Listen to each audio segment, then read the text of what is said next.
So today,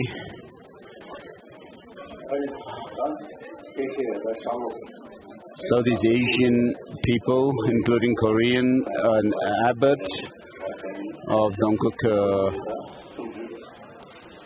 University. So we do this kind of teaching annually.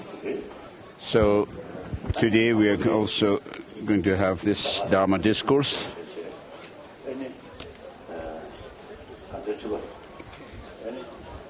So first we'll have an inauguration ceremony for the throne holder of the Gaden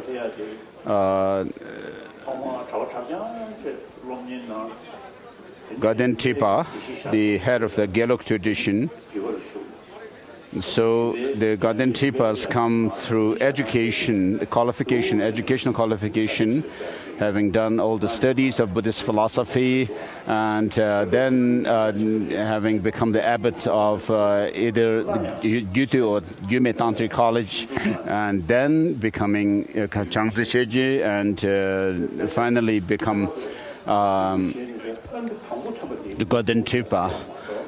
And before the 13th Dalai Lama's time, there were people who became Gaden Tipas, rather unqualified people, such as Chönzes or some kind of a treasurer of monasteries or something like that. But the 13th Dalai Lama made an innovative change here, and therefore he actually put in place a system whereby the really qualified teachers and masters or scholars could become Gaden Tipa. And the first one who became the Gaden Tipa through this process was Tipa Yishi Wangden. And this is really important.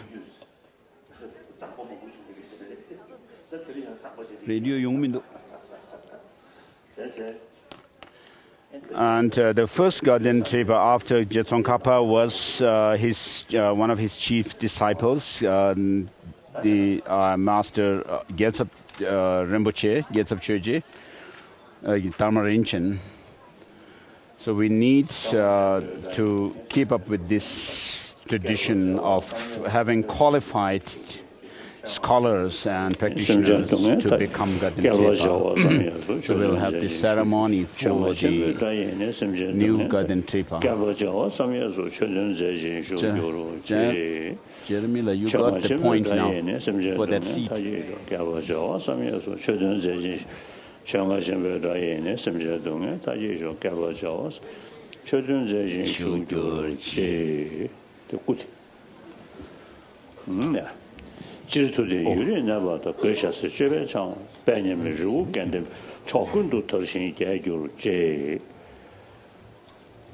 So in general, may the teaching of the Buddha flourish, and in particular the teaching of Master Tsongkhapa, the incomparable Gelug tradition.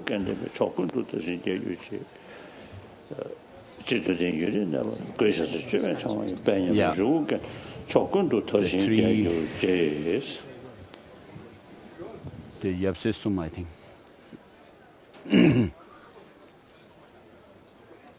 So may the teaching in general, the teaching of the Buddha in general, live long, and in particular may the incomparable Yellowhead order of Tibetan.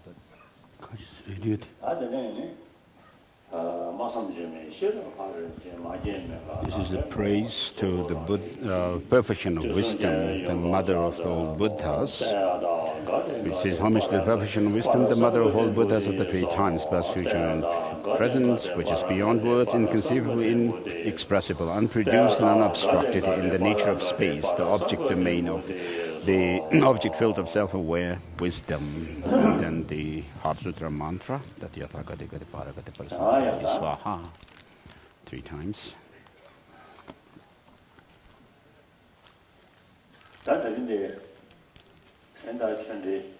So today's teaching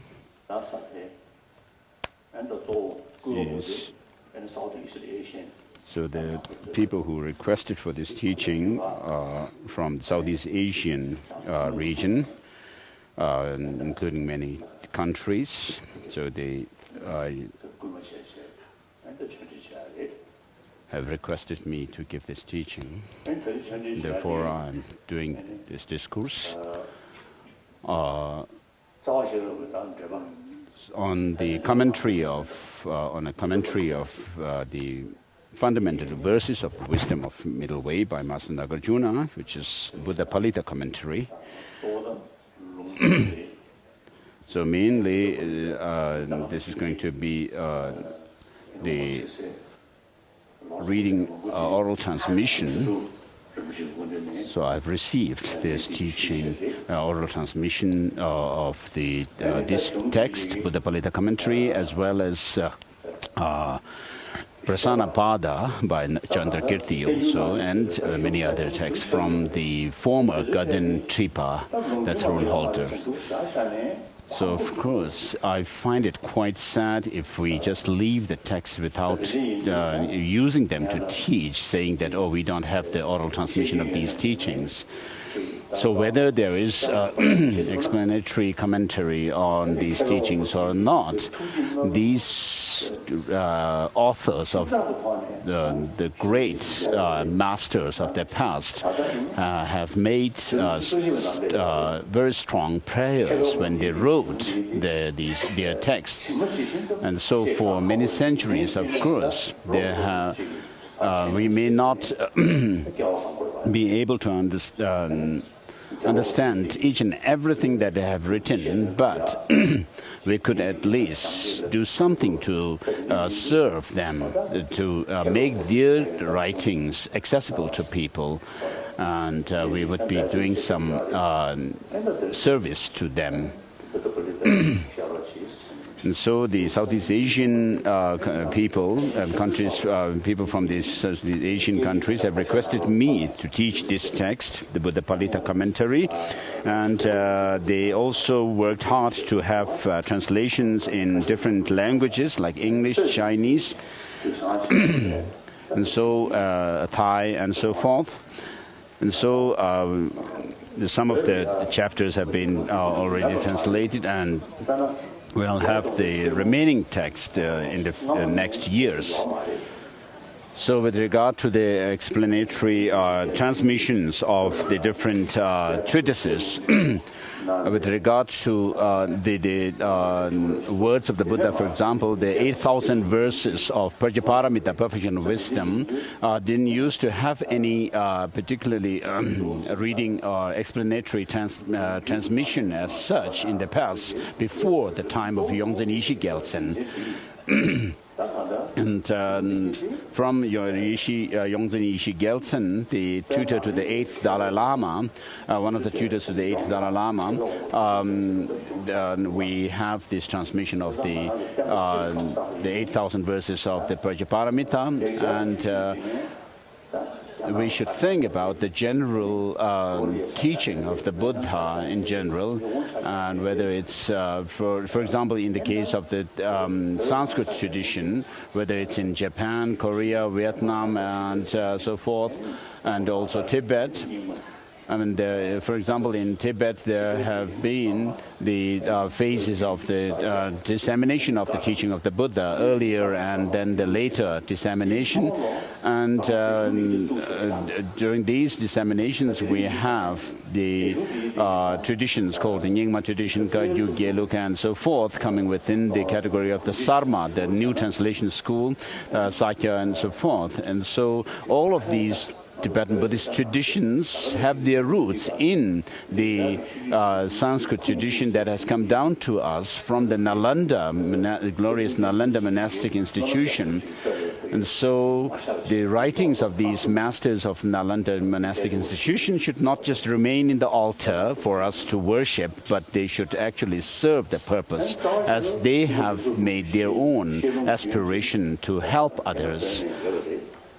And with regard to the Madhyamaka Karika by Nagarjuna, there is the oral transmission of and the Madhyamaka Karika and other writings, the 5 other texts which are collectively called the collection of reasoning.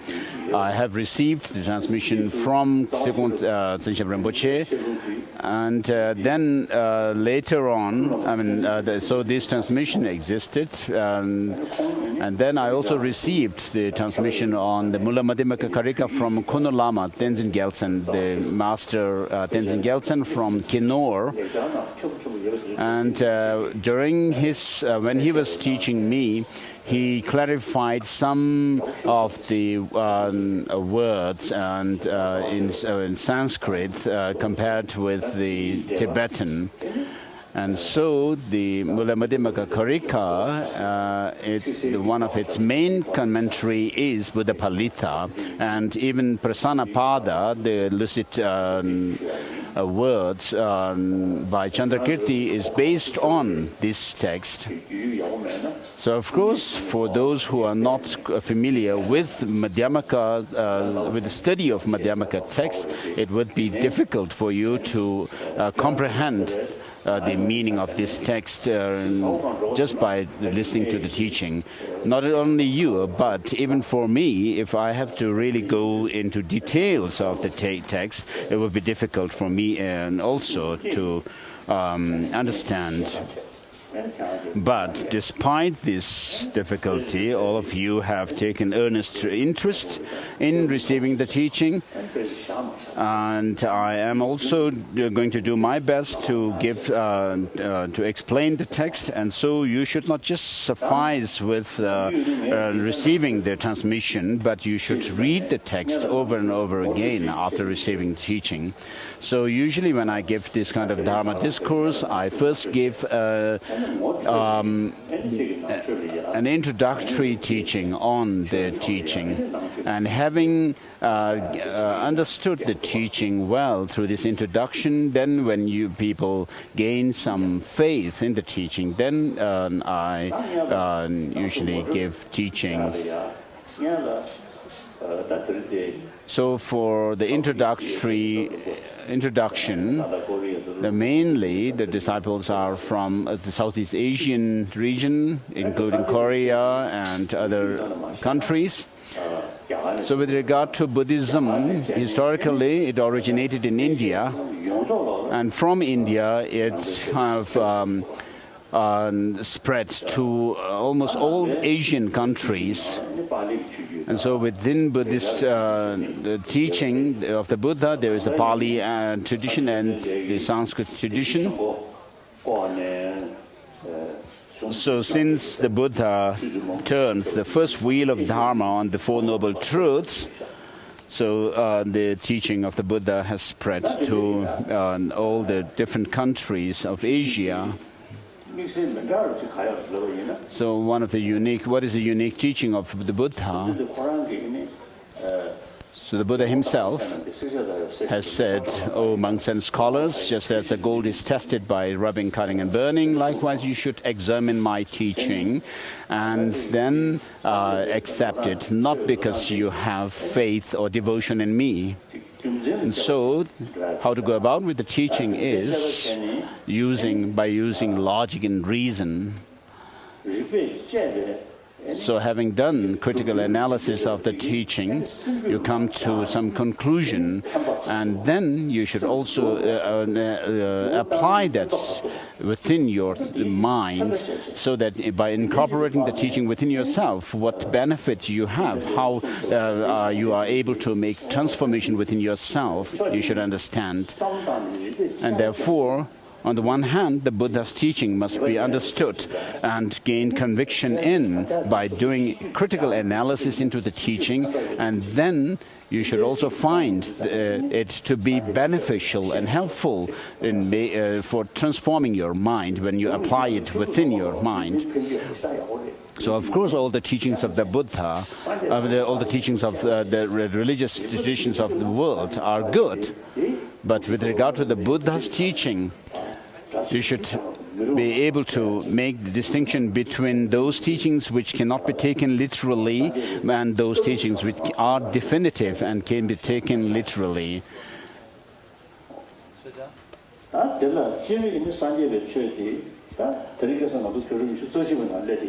generally, so today, as the world has advanced in science and technology, so with that, education also has improved and made progress in the world. So is the modern education satisfactory is the question that we should ask, which has to do with oriented towards the material development. So the advanced material development that we have made through modern education, is this able to satisfy all our needs or not? We need to give thought to it. So in the world, right now, we are peaceful here, but at the same time, at this very moment, in some parts of the world, people are killing each other, one another, and then there are people who are destitute, and particularly children who are dying of starvation. So this is something, if we see pictures of them, it's something that's unbearable to us.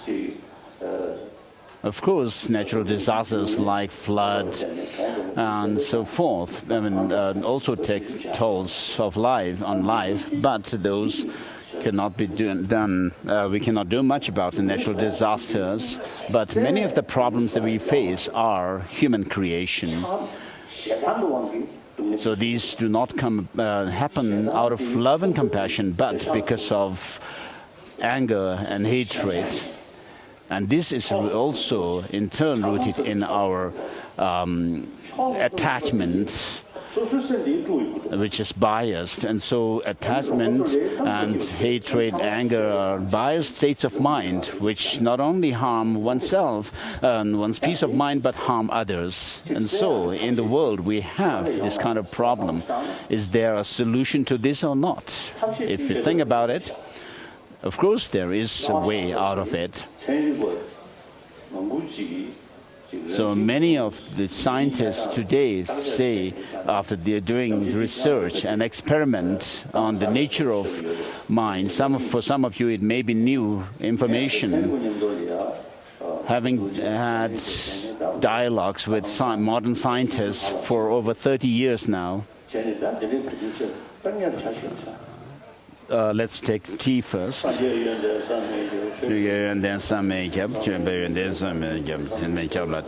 Number of members, the qualities of Buddha and Dharma are inconceivable, and qualities of Sangha are also inconceivable, and we make offering of this tea to the inconceivable ones and reap the inconceivable result.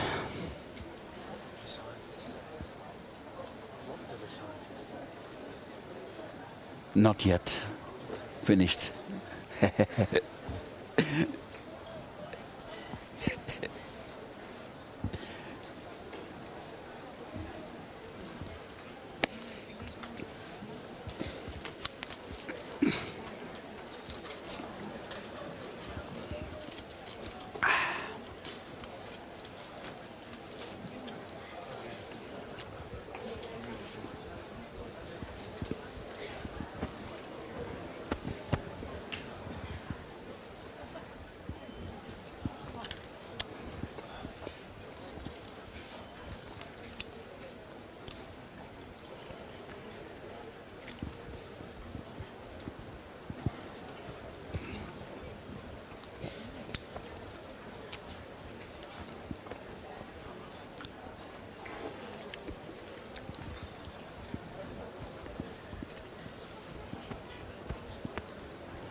Translation, English translation, no.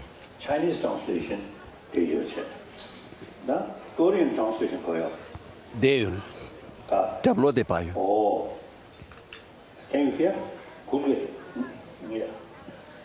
And Vietnamese translation. Vietnamese. translation. Thai. Thai. Thai. No. Thai translator. Right. It's Thai. Who translator?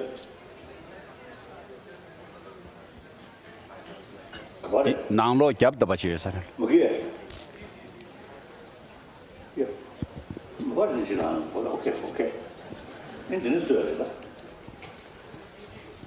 or Hindi translation. Or oh yes. Good. Spanish, Japanese. Only? Japanese. The Hindi translator is Shakya.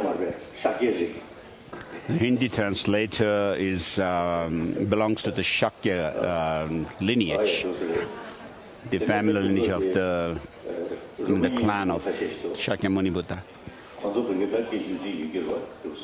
Maybe the Romanians also have their own translator. Yeah. So I saw some Romanians behind the temple.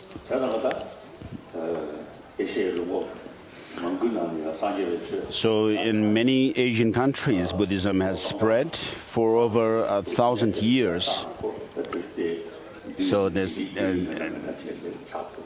So we have people from these different Asian nations to indicate that. So if we think along about the current situation in the world, it makes us feel see it. When I watch BBC News or hear BBC News, I mean, it's really unfortunate that people are going through so much hardship and problem. Children becoming orphaned because of their parents being killed in wars. And in BBC, it was mentioned in the last days that many children, particularly many people, particularly children, are suffering. But the most unfortunate thing is because of being overpowered by our attachment and anger, even religion is used to cause division, and even amongst the same followers of the same religion, people kill each other. So how sad is that? So all this is because of not being able to discipline our mind, control our mind. But the basic nature of human being, if it were to be anger and hatred, then of course we cannot do anything. But as I said earlier, some scientists through their research and experiment have come to the conclusion that the basic nature of human beings is compassionate. So they have done this experiment with children, infants, before pre-verbal children. They were shown some animations where children are helping one another, and when this animation was shown to these pre-verbal children, they really become happy and express happiness. Whereas when another animation where two children are actually trying to obstruct each other and show negative attitudes to each other and harming or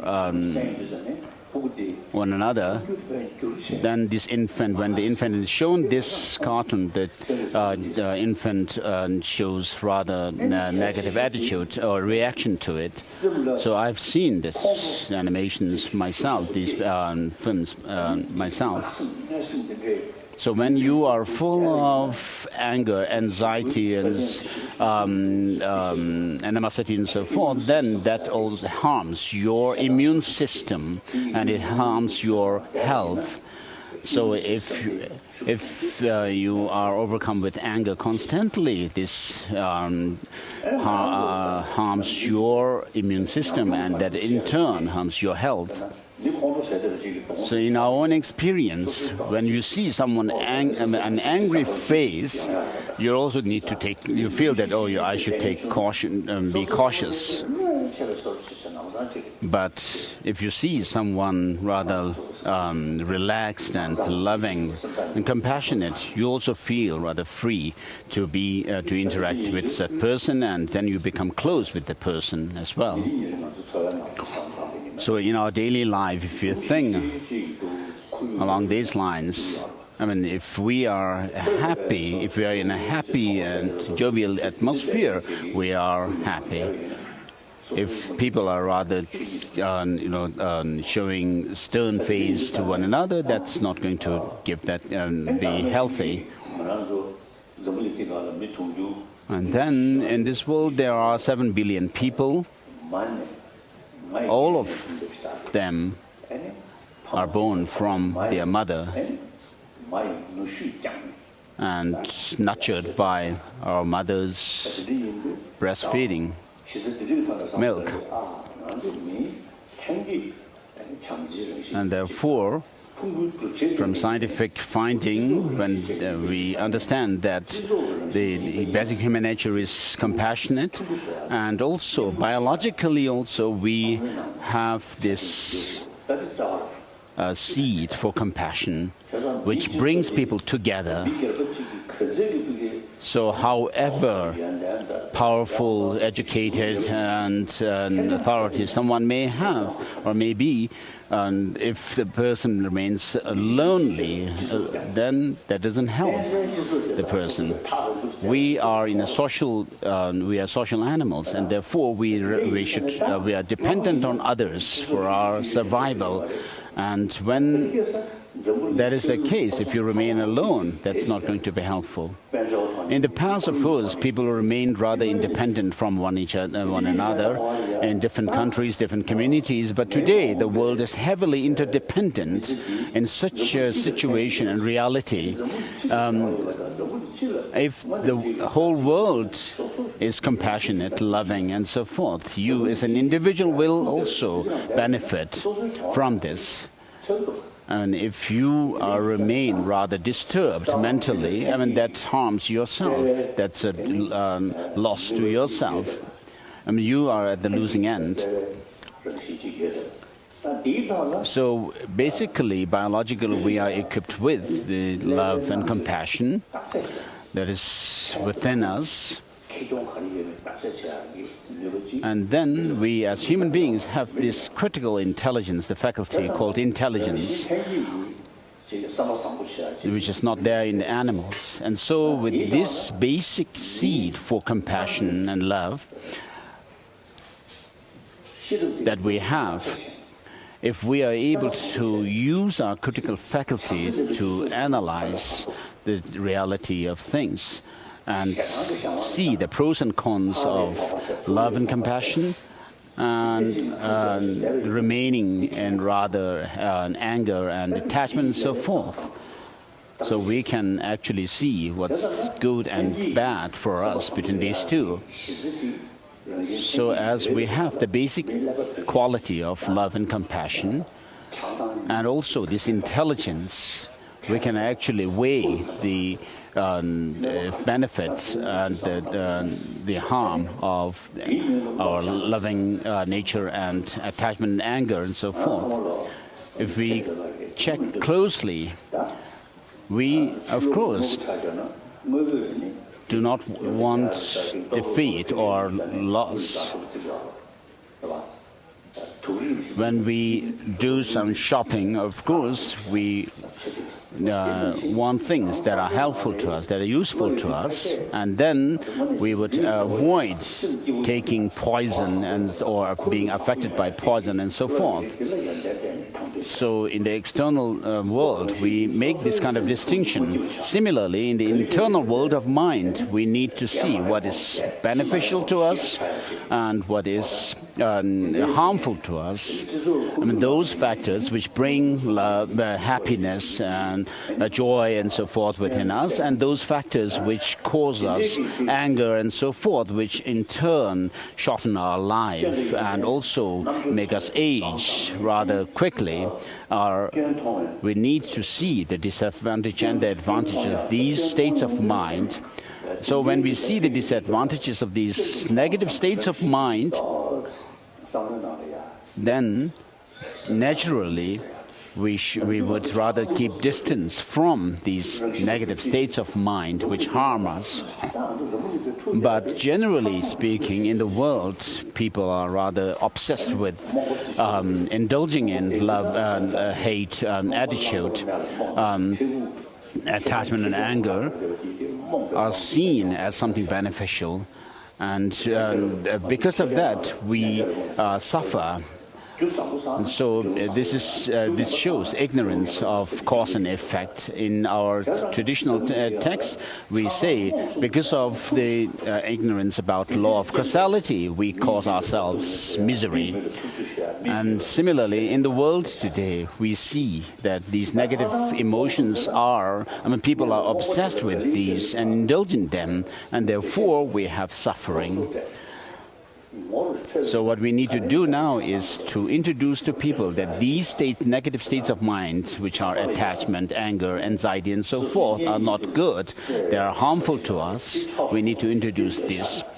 And then also attachment. Although we have some kind of love towards our near and dear ones, we should still understand that they are biased. I mean, it's biased.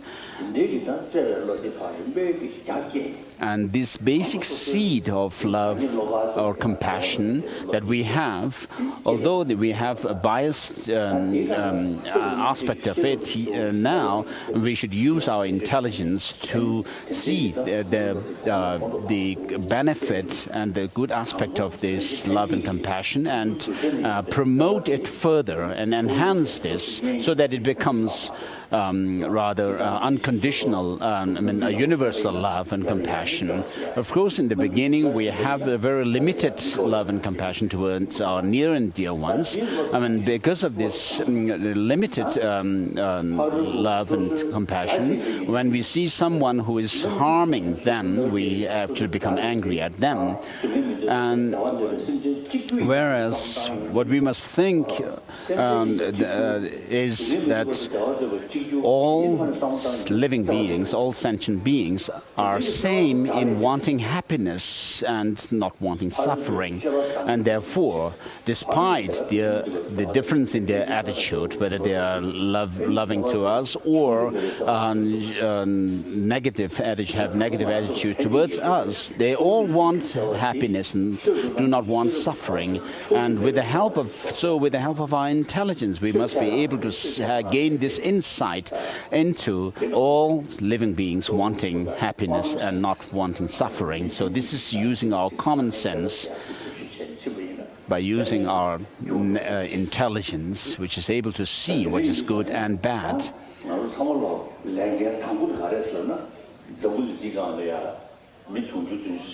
So as human beings,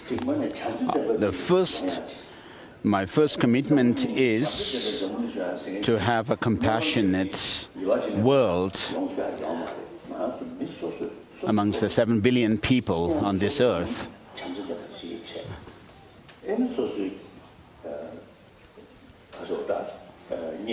So as individuals, we must become compassionate and loving, and this love spreads from the individual towards our near and dear ones, our family. So when we have a very compassionate, loving family, the neighbors of that family will have also good example from that family, our family. And they would also understand that anger is not good because it disturbs our peace of mind. Even medical scientists and doctors say that anger actually disturbs our energy, and that also disturbs our health. So from one family, love and compassion spreads to 110, and then from there, exponentially to 100, and so forth. So there's no other choice but to have a compassionate world. If we want a happy world, we have to live in this world. So if we could live in harmony, in happiness and love and compassion, how good that would be. Of course, weapons are used to kill one another. There's so much expense on them, but there's no use, only for killing. So if we want peace in the world, we need a demilitarized world, a world free of weapons, so that we need to have an unbiased state of mind towards others, have unconditional love. So most of my life has gone. Now there may be I'm left with 10 or so number of years, but whenever I watch televisions, or when I see people expressing happiness, smile and so forth, I also become happy. Whereas when there are people bullying one another, oppressing one another, that also makes me unhappy. The individuals who are oppressors also are unhappy. So as individuals, as communities, and we need to think about, I do pray for a peaceful world, a harmonious world. Of course, we have prayed for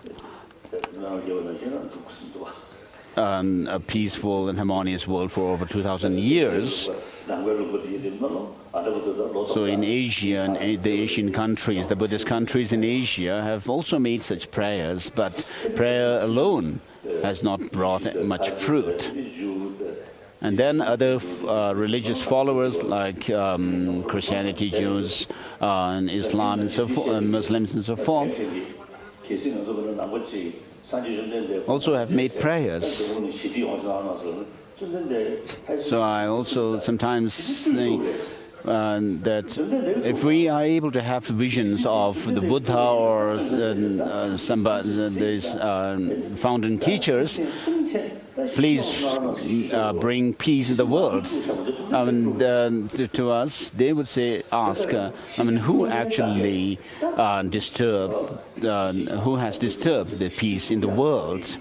And they would say that you are the ones who are actually creating problems. And so we need to engage in action to bring peace in the world. So similarly, in the case of Jesus Christ, if some Christians were to have a vision of Jesus Christ, and also for Muslims, if they were to have a vision of Muhammad and ask for peace in the world, they would say the same thing. In these different religious traditions, there are people who ostensibly are practitioners, but they are full of love, hate, attitudes. And of course, that will not bring about peace in the world. So if we need peace in the world, we need to do this through the practice of love and compassion. It cannot be achieved through wealth or our power, might.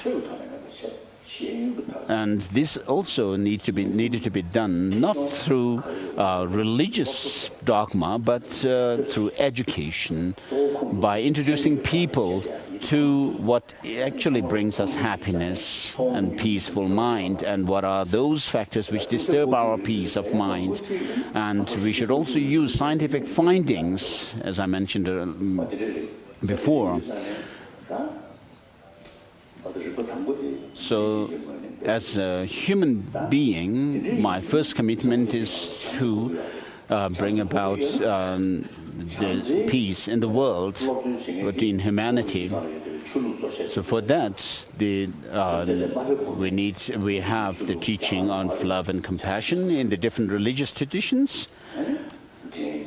So before the Buddha came to India, appeared in India, there were other religious traditions of Hinduism and Jainism and so forth. And then the other religious traditions of the world as well. All of them have the same message, which is love and compassion. And in order to promote this, enhance the practice and experience of love and compassion, they use different philosophical ideas, such as the theistic religions using the Creator God as the reason for love and compassion.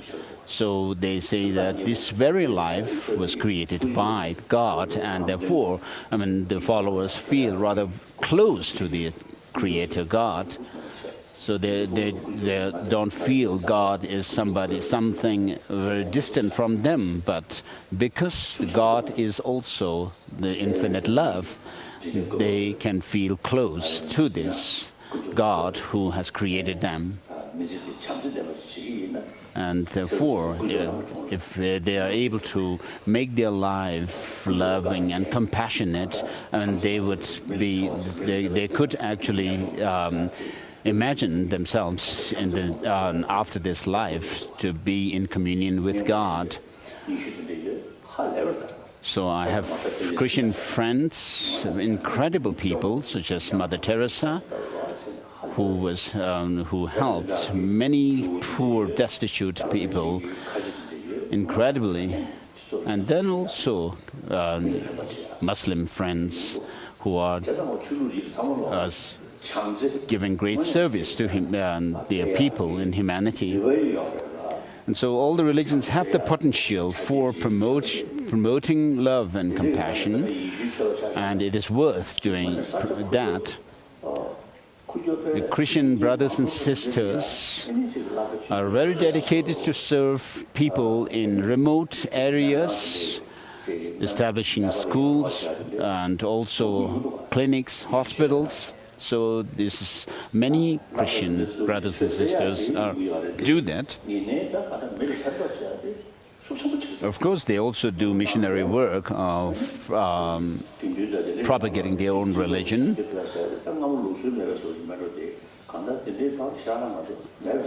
But this seems to be lacking in our communities, in Buddhist communities, the extent of serving people through education and health care. So all religions have this, the potential, the same potential of promoting and advancing this experience and practice of love and compassion. But on the basis of differences in the religions, people sometimes make division amongst people, saying this is my religion, that is your religion, and so forth. So in India, there have been many different religious traditions which have lived rather harmoniously for over 1,000 years. So India has over 1 billion, maybe 1.2 or 3 billion people. So all religious traditions have lived rather harmoniously. In Haryana recently, there was this Ram Rahim, this religious leader whose followers are now causing trouble. But on the whole, India has a very good religious harmony amongst the 1.3 billion people of the country. So this is an example for the rest of the world that to show that, to understand that religious harmony and coexistence is possible. So as a religious person, my second commitment is to promote religious harmony and also promotion of love and compassion, as I said before. And then here we are gathered for Buddhist teaching. And so, as I said earlier, Buddhism with regard to Buddhism, we need to understand the teaching through critical analysis, logic and reason. So, since we instinctively want happiness and want to avoid suffering, we need to see what causes the suffering and whether these causes have the counter an antidote to counter them or not. So since undisciplined mind needs to be dealt with from within the mind itself, we need to use our mind and use our intelligence to see the negative effects of our negative emotions and then try to correct ourselves, to transform ourselves by doing this kind of analysis.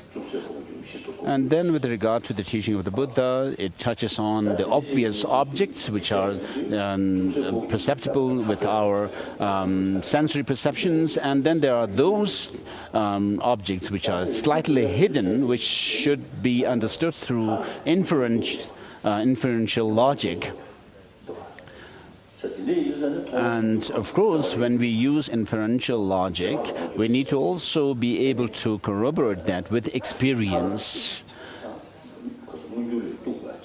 And so, the experiential knowledge and experience of the direct perception must be taken into account as well.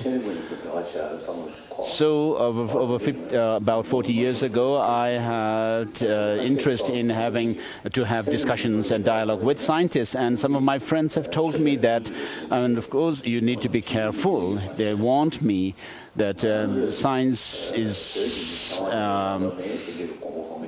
the killer of religion. And then there were people who were Buddhist also. My friends have also warned me against this. But when I thought about the teaching of the Buddha himself, saying we must examine the teaching and not just believe it out of blind faith, and I thought that that there's not going to be any negative consequence by having dialogues with modern scientists. So I have a scientist who doesn't believe in mind or consciousness apart from the brain, but he was full of worries. And it's not easy, of course, but if the worry that he has have only to do with brain cells, then those brain cells which cause worry could be taken out. But that's not easy, of course. So neuroscientists have taken interest in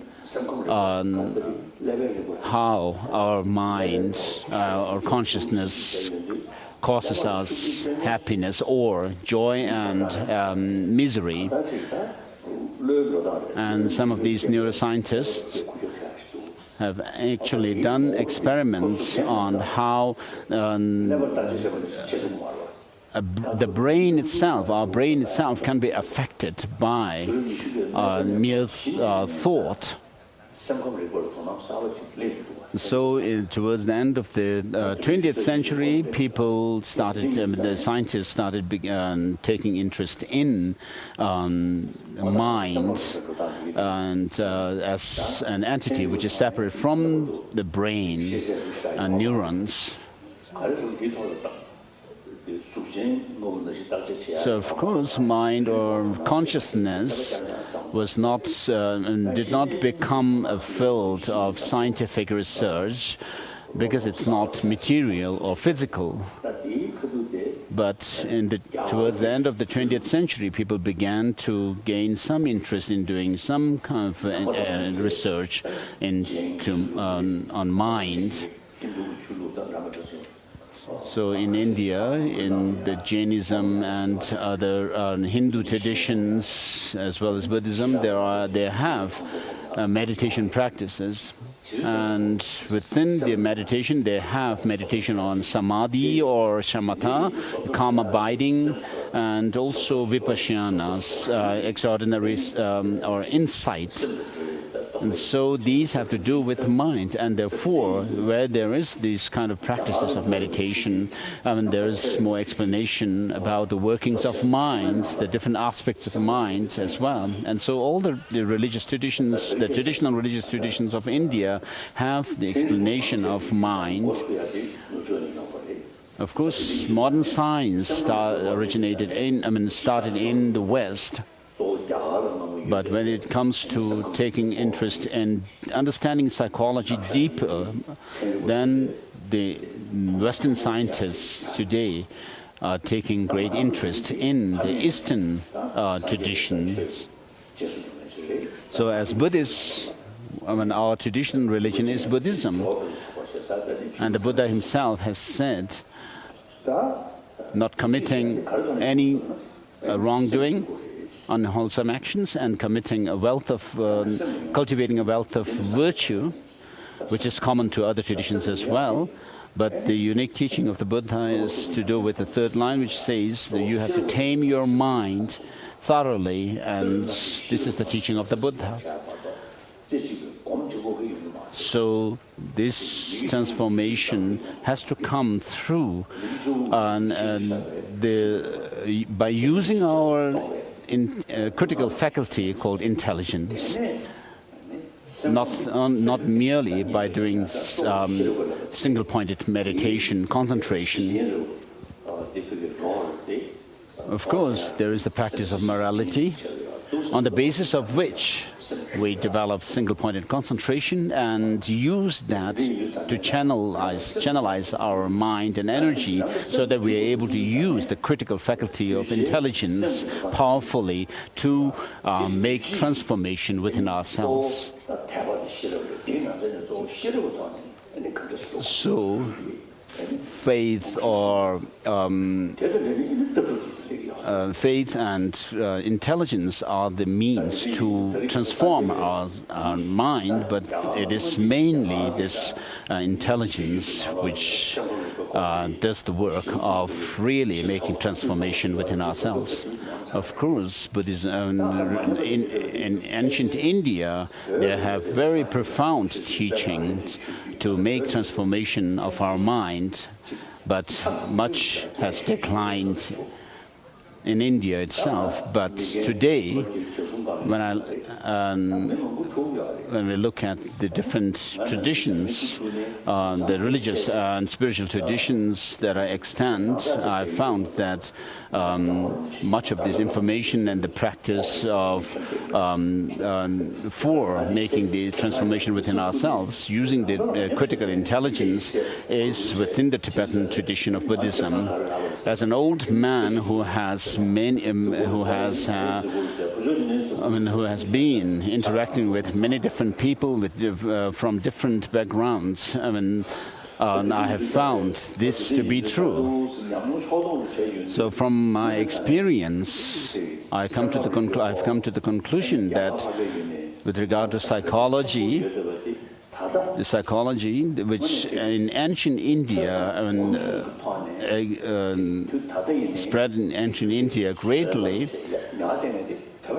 So it's only Tibetans today who has kept this tradition alive. Perhaps I'm biased as a Tibetan, but whether this is true or not, you should check.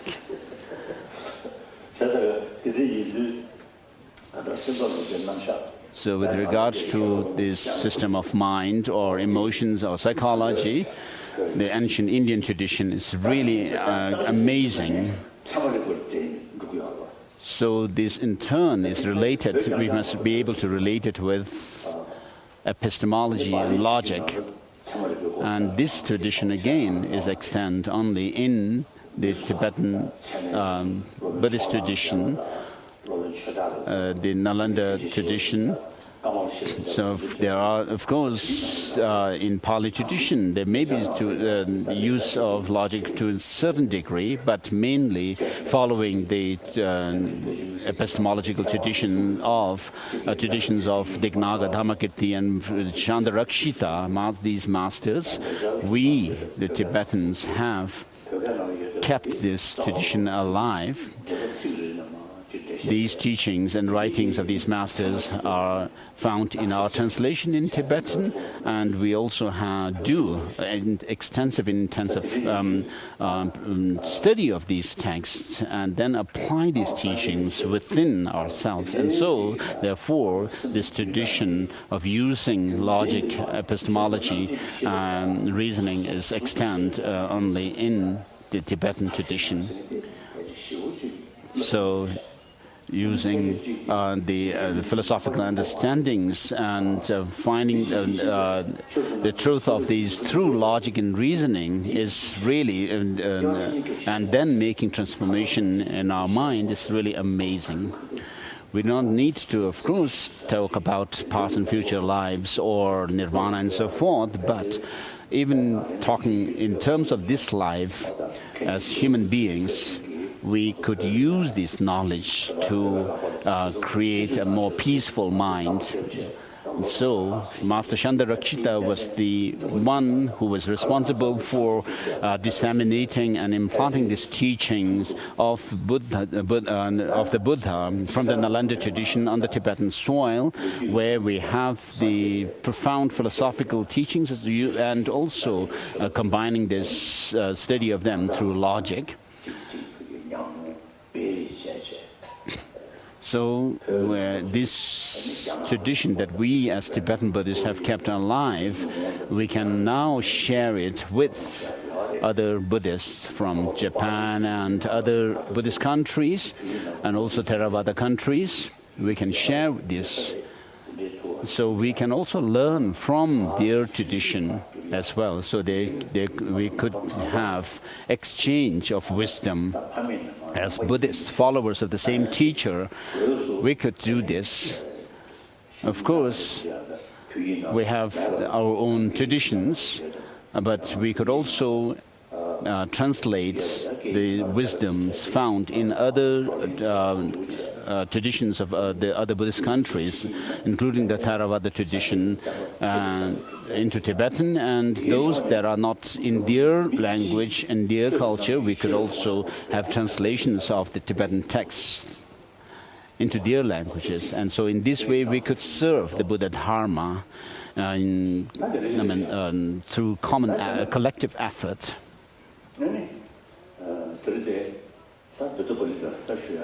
So we are here for Buddhapalita teaching.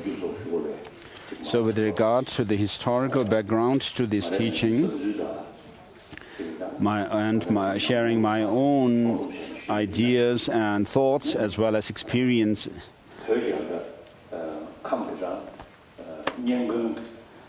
In the Kham region of Tibet, there was one master named Nyengun Sungrap, who has come up with these terms, the general structure of Buddhism and the specialized teaching.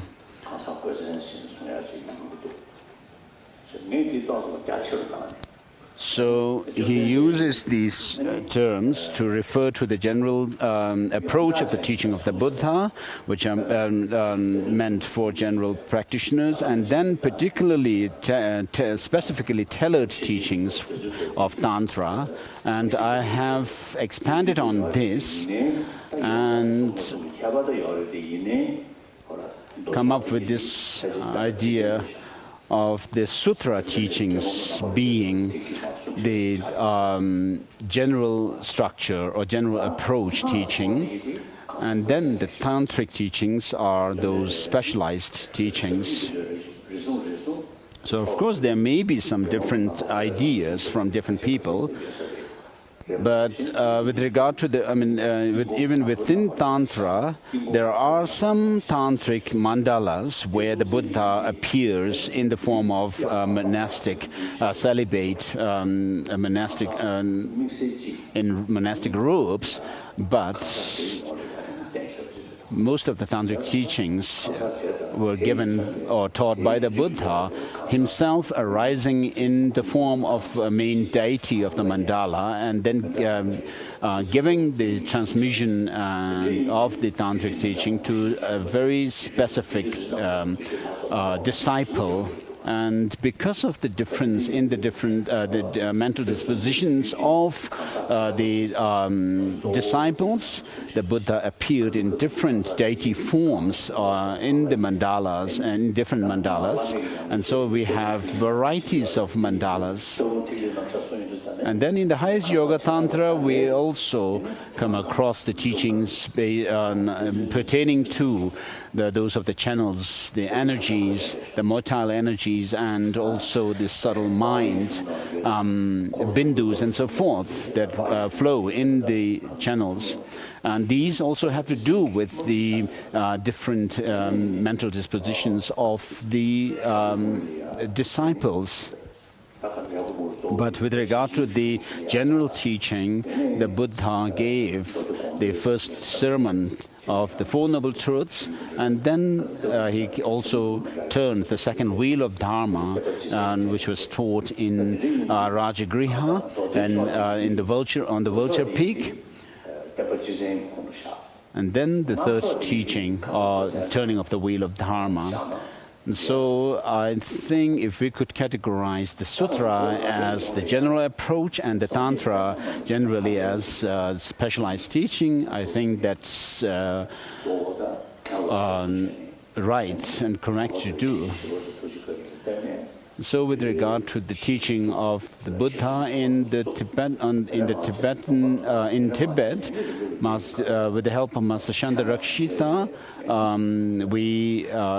he passed on the monastic ordination in Tibet, and then also the teaching. Mainly, he took the responsibility of giving teaching of the Buddha, teachings to the Tibetans, as well as teaching philosophy, within which he taught philosophical traditions as well as logic. And so we have the term of the crossed necks of the two lines, referring to the Madhyamaka tradition, philosophy, and epistemological tradition, combining these two. So in Tibet, people have more or less become so fond of tantric teachings, which are specialized teachings. And people have not really paid much attention to studying the basic teachings of the Buddha. And similarly, it was the case with the Himalayan people of the Himalayan region in India, Nepal, and so forth. But since I have urged people to take more interest in the teaching of the Buddha, and people have begun to taking interest in the studying the Buddha Dharma more extensively. Since I came into exile, even in the 60s, I have urged the monasteries, which were traditionally more or less ritual monasteries, they should actually take up study of Buddhist philosophy, and even the nuns should take up the study of philosophy. And so since that, even nuns have, the monasteries, ritual monasteries, and the nunneries also have started studying, included study of philosophy in their curriculum. And then after having studied for over 20 years, we have today nuns who have become qualified, geishis, like equivalent to a PhD degree. And then I have also urged in different regions, in Himalayan regions and Tibetan communities, to use even small temples for teaching the general public the Buddha Dharma. So I have been urging people to do that. So of course we have had this shortcoming or drawback in Tibet. I'm supposed to be just to tell you that we Tibetans have lagged behind with regard to the teaching of the Buddha as the highest Lama in the Tibetan community, Tibetan society. If I actually let people know where these shortcomings, there's nothing wrong. So we need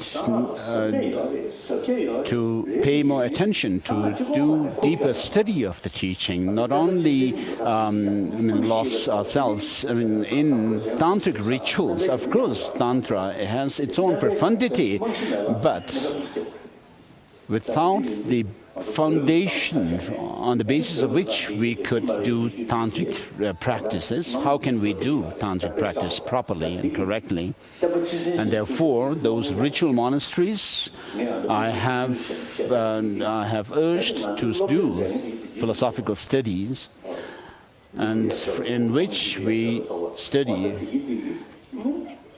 the writings of the 17 Nalanda masters, for example.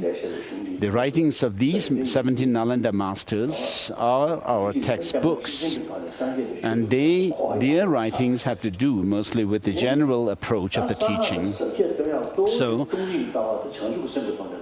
the profundity of Tantra must be expressed through the practice of bodhicitta and the understanding of emptiness, but these are taught in the not in so much in the tantric scriptures as well, because they were already taught extensively in the sutra, the general approach teachings, and therefore for a practitioner of Tantra, first we must study well the sutra teachings so that we could, with regard to bodhicitta and the view of emptiness, we must gain some certainty and conviction in these teachings. For example, in order to practice bodhicitta, this spirit of enlightenment, altruistic spirit of enlightenment, we need to see the opposite of bodhicitta, which is this extreme self-centered attitude. So we need to see the shortcomings of this attitude and what is the benefit or the advantage of cherishing others over oneself are extensively taught in the sutra teachings. So we must study them and then apply them within ourselves to cultivate bodhicitta. And then with regard to emptiness, of course, with regard to the teaching of selflessness, there are different interpretations or understandings according to the different followers of different philosophical schools within Buddhism. In the Vaibhashika system, and mainly they follow scriptures. And then within the Sutrantika philosophical school, there are, of course, those following reason and those following scripture. And then the Chittamatras and so forth also teach selflessness.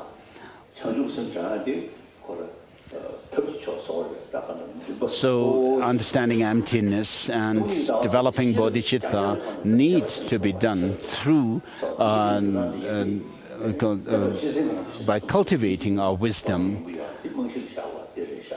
And so with regard to emptiness, for example, or selflessness, we need to use this critical faculty of intelligence in order to gain insight into emptiness. What His Holiness is asking, when should we have a break?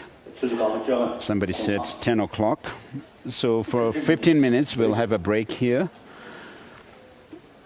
So those people, so those who need to go to the loo, please go. Go to the loo. Loo.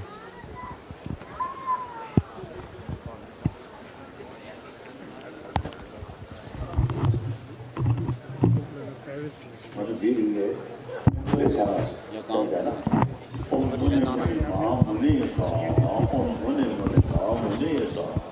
So, in the meantime, we will recite this mantra of Buddha Shakyamuni, Om Muni Muni Mahamunaya Swaha. Om Muni Muni Mahamunaya Swaha, Om Muni Muni Mahamunaya Swaha, Om Muni Muni Mahamunaya Swaha, Om Muni Muni Mahamunaya Swaha. Om Muni Muni Mahamunaya Swaha, Om Muni Muni Mahamunaya Swaha, Om Muni Muni Mahamunaya Swaha, Om Muni Muni Mahamunaya Swaha, Om Muni Muni Mahamunaya Swaha, Om Muni Muni Mahamunaya Swaha. Om Muni Muni Mahamunaya Swaha, Om Muni Muni Mahamunaya Swaha, Om Muni Muni Mahamunaya Swaha, Om Muni Muni Mahamunaya Swaha. I'll take a break here.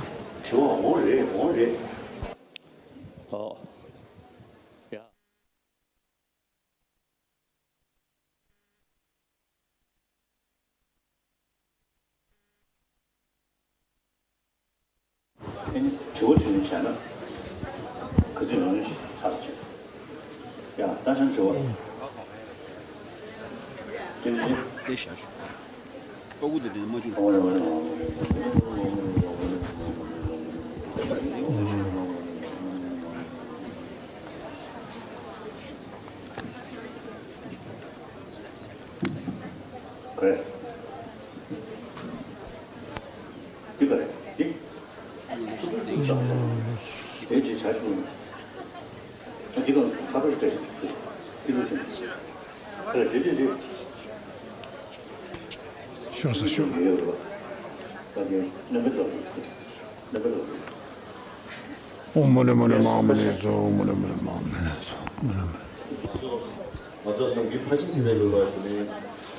The question is according to the Prajna Paramitra system.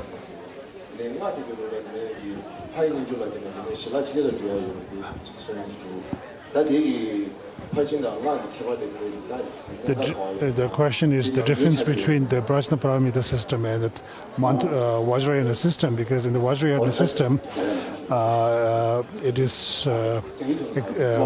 there is explanation on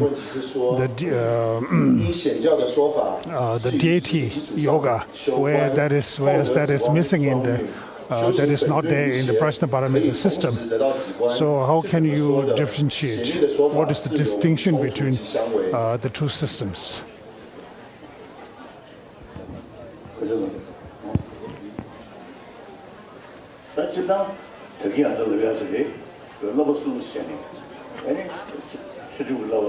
So His Holiness says, as explained earlier, there are the three trainings: wisdom, the discipline, and concentration.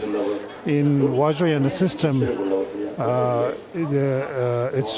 you have to also train in the concentration, wisdom, like that. And in Prajna Paramita system also, you talk about the training in the combination of Vipassana and Shamatha simultaneously. But the real subtle practice on the wisdom and Shamatha and wisdom occurs in the Vajrayana system. His Holiness says he's not completely sure about this though.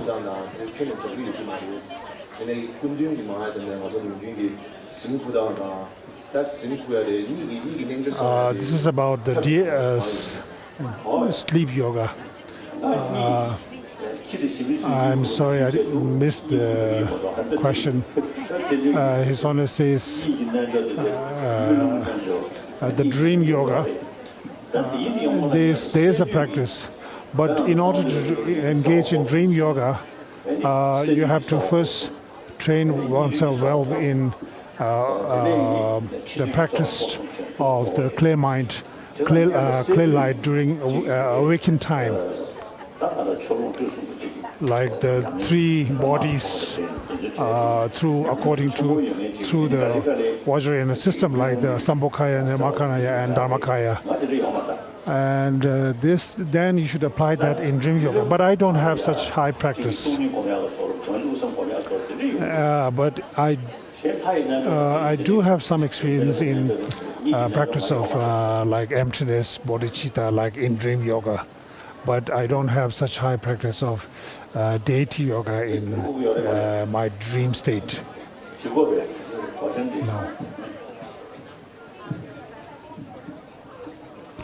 Next question.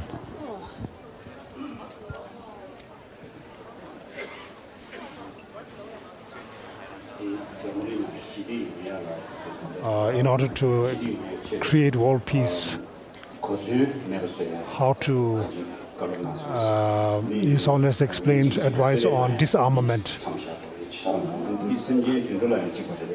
and giving up of violence, killing each other. And how about applying this to animals, giving up killing animals? His Holiness says that's right. Now, with regard to this, in the Jain religion, they have this pure vegetarian system.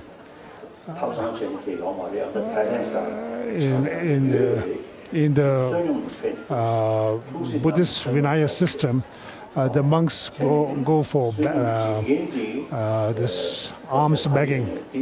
So whatever the monk, the sponsor, the donor gives to the monk, you have to eat.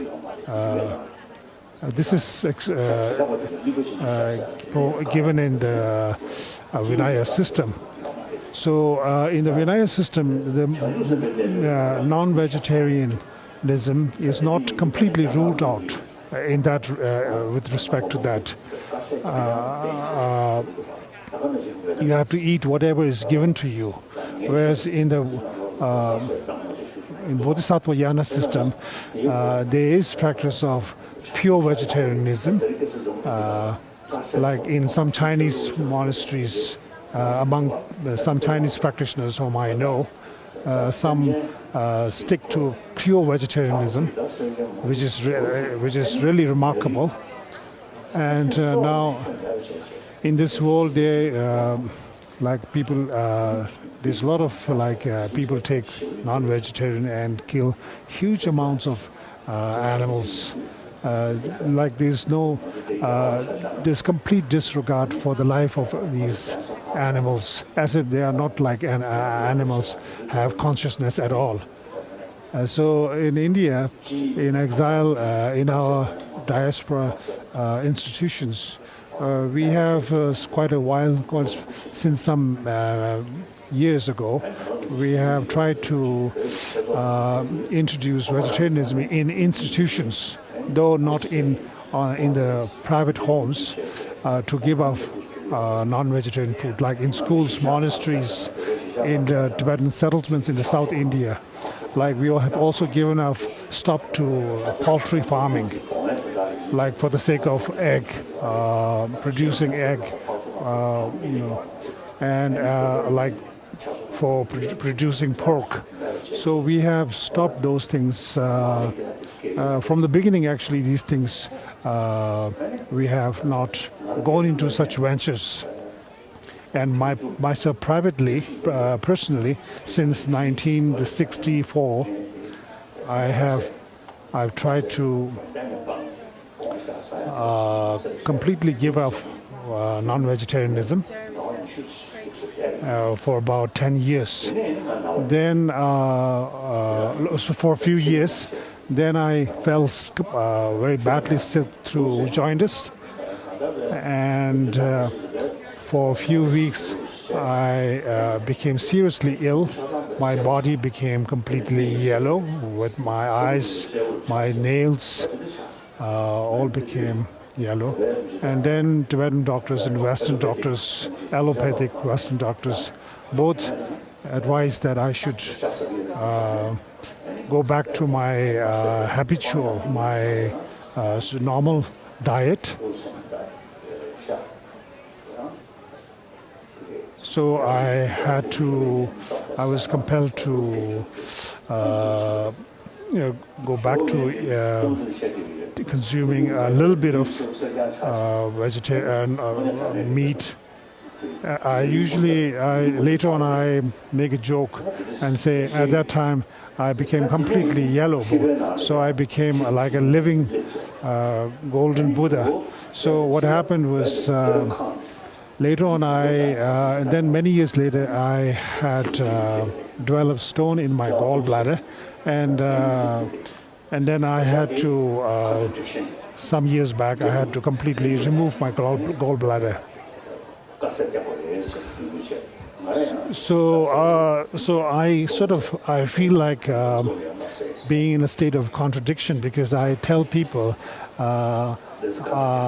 it's important to be vegetarian, but at the same time I myself still occasionally sometimes consume non-vegetarian food. So now in the sutras, the Buddha have very often remarked that what kind of food you should take. The Buddha said you have to always see what is more important and relevant. And so, but this is like a specific advice. But generally speaking, it is important to become vegetarian and try to follow such a diet system. It is on the whole very good. And so we have also given up poultry farming, and also breeding pigs, like that sort of thing. And then on the global scale, like disarmament, non-proliferation of nuclear arms. These are something like mass movements, like the global, like mass movements should sort of engage in such movements. Next question.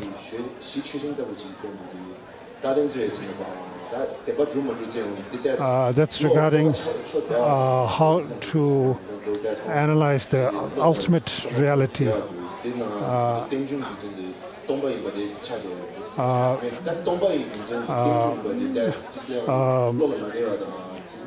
It's easier to understand, sort of visualize.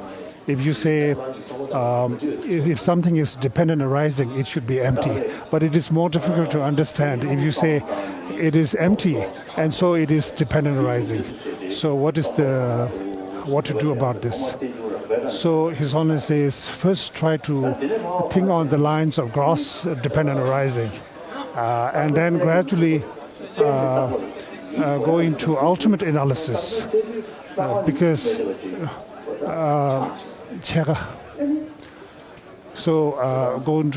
try to go into ultimate analysis, in which one try to see if there is anything, if you analyze in the ultimate sense.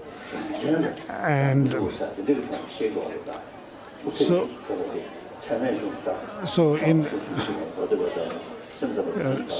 all the four schools, they engage in this final analysis in their own different ways. And now in the Madhyamika system, their conclusion is that when you completely do final analysis, nothing can be found. But at the same time, simultaneously, things do perform functions, even though they are not found in the final analysis. And so therefore in this process, first you think about dependent arising nature of things, that things do cause and effect, perform cause and effect, like that sort of thing. Everything is dependent, arises in dependence in relation to others. At the same time, they don't exist from their own accord, because that is something you found when you did the final analysis. So while they are relative dependent, So since something is, all phenomena are dependent, they cannot be non-dependent. So because dependent and non-dependent are contradictory. So when you look at things, they appear as if they are independent, while at the same time, when you analyze, they are dependent. So these are contradiction, and therefore one comes to one conclude that things appear. Things don't exist as they appear, because they appear as independent while they are not. Practice Tantra if he or she did not learn Tantra. Sutra. Next question. Someone should not practice Tantra if someone has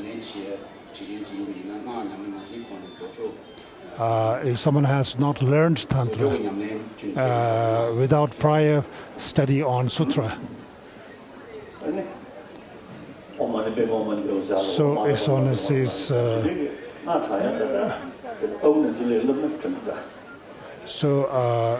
His Holiness is the profundity of Mantrayana, Vajrayana comes through the practice of deity yoga, which is involved with the understanding of emptiness of the deity.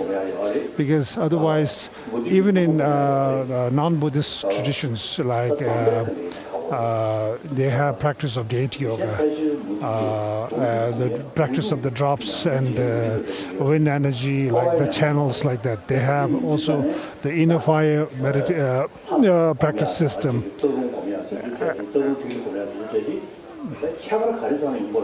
So, but the difference, according to Kuno Lama Rinpoche, who once told me, just deity yoga is common to both Buddhism and Hinduism, and the difference in the two systems arises due to the fact that in Buddhism,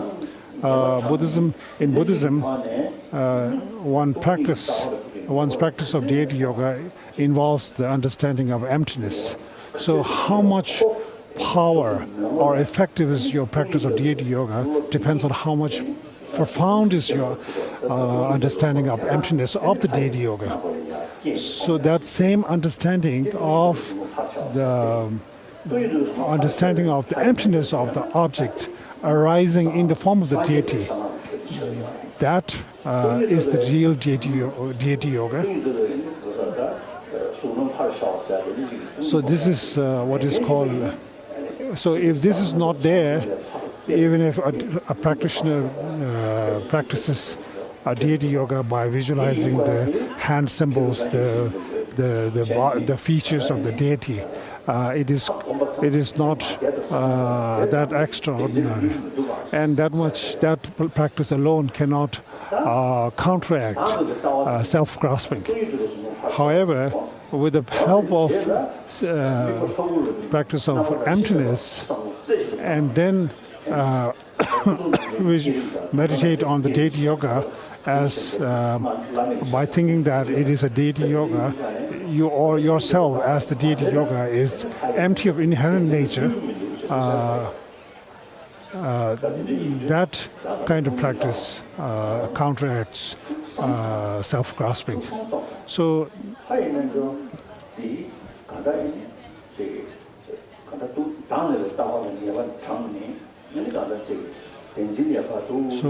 deity yoga.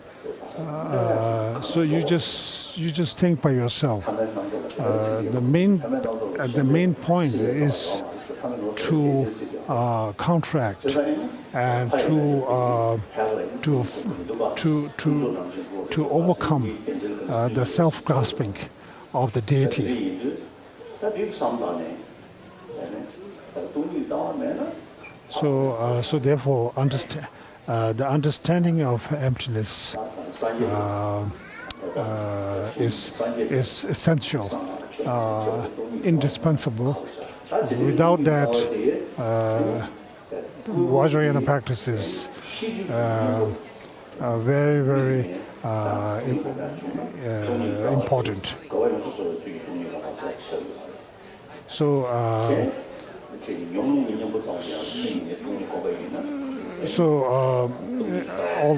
simultaneously, if the practice of emptiness, just for the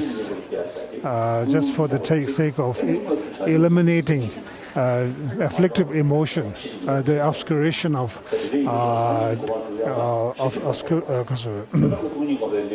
afflictive emotion is not enough, because the emptiness should be practiced in such a way that it becomes such that it is an antidote to remove the obscuration of knowledge also. And that for this one needs the practice of bodhicitta, because bodhicitta is a practice to attain the aspiration to attain enlightenment. And so when that is involved, the deity, one's practice becomes a practice to overcome the obscuration of knowledge also. Last question. I know living in the present is very special and real. However, I'm still disturbed by the past and future. How or what practice can I do to let go the past and future and focus on the present? So His Honor says that this is it may sound like a complex question, a problem, but one should look back at one's past and experience. So through one's experience, one realizes that as long as one's mind is not calm and peaceful and tamed, there's no the problems keep on rising. One's life cannot be peaceful. Look at the world's history. A lot of fighting. About 200 million people died in the past, in the world history, through violence. So past is past, it's gone, it won't come back. Now the future is yet to come, and we have, if we act properly, we can sort of somehow reshape it and in such a way that we can make it not like the past. So that's something we have in our hand. It is something worthwhile doing, and everybody has to, not only Dharma practitioners, even all human beings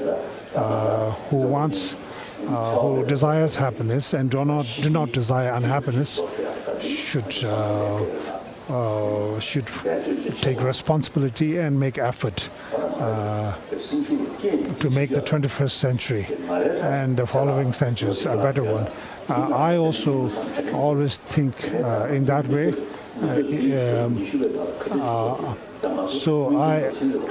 What happened in the 20th century is very obvious to us. We all know this. We have seen it. So if we live the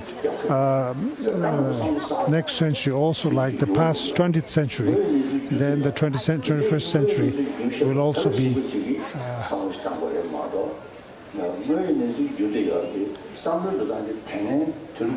same as the 20th century. So we should not think of like victory for oneself alone and then defeating, suppressing others. Whatever we do, we should engage in dialogue and based on understanding and consideration for others. Recently, now the standoff between India and China was kind of became a dangerous situation a few weeks ago. His Holiness told the media people it won't become a big problem because both China and India do not have the power to eliminate each other. It's better to live in harmony and peacefully. And now the good thing is recently there's a important economic forum going to taking place in China in the coming near future. As a result, the Indian Prime Minister is required to attend that. Now, as a result of that, now the standoff in the border standoff between India and China has cooled down, and they are already talking about solving it through negotiation and like that. So common sense is very important. Unless someone is a mad person, then it's better to always use common sense, peace, and solve everything through in an amicable way and win-win solution system.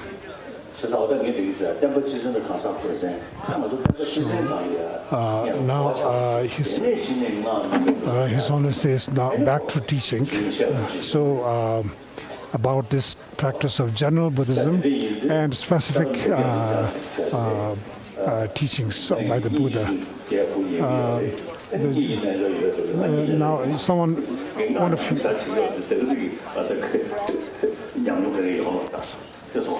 So you asked me, one of you asked me about whether I have deity yoga practice.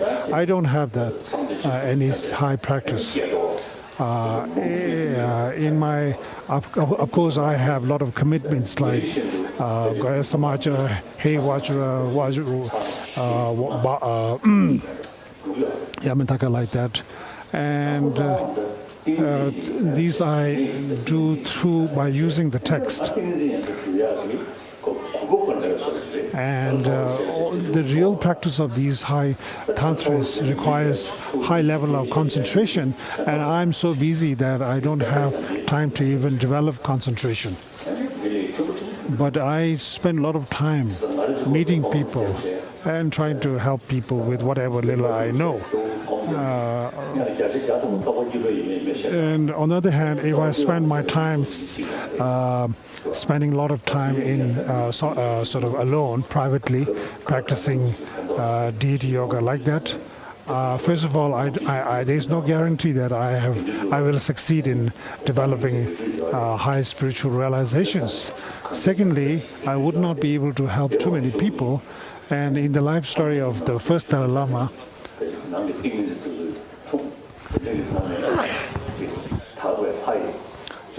it is said that the first Dalai Lama had very experiences of very high realizations of deity yoga like that.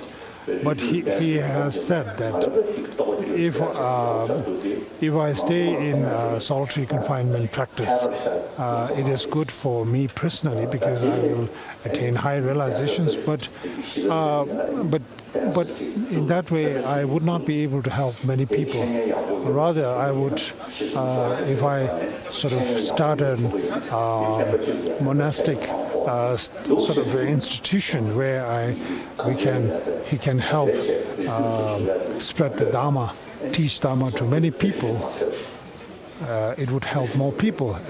And due to that, he left his hermitage and went down to Tashi Shigatse, where he eventually established he made the plans to establish the Tashi Limbu monastery. And then in his own autobiography, in the later part of his life,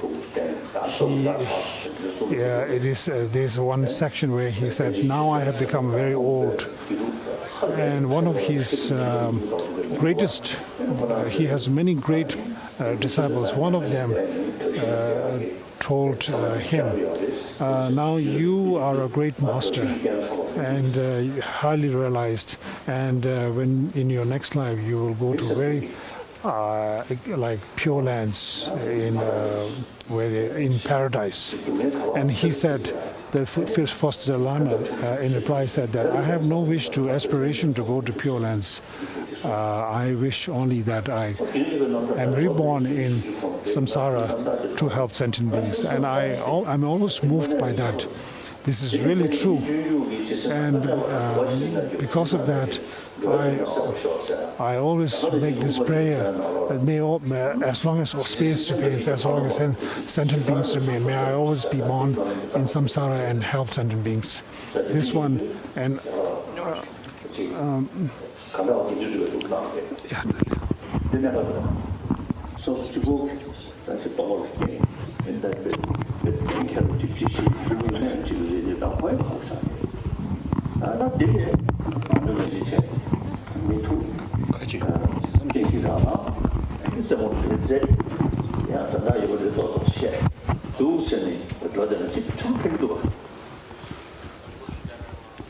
So the way I have lived my life, serving people, giving teachings, and also enjoying fun, actually has benefit for others, even if it may be little.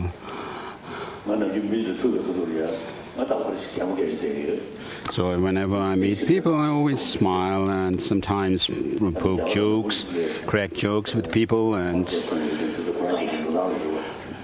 for example, with security people, the police who got in my residential area, they really stand very firmly and sternly and have very stern face. And when I try to crack jokes with them, they don't laugh. And then I tickle them, and then they start laughing. So then it's good, isn't it, to smile and laugh at each other rather than showing a stern, serious face. Do you prefer a stern face or a laughing, smiling face?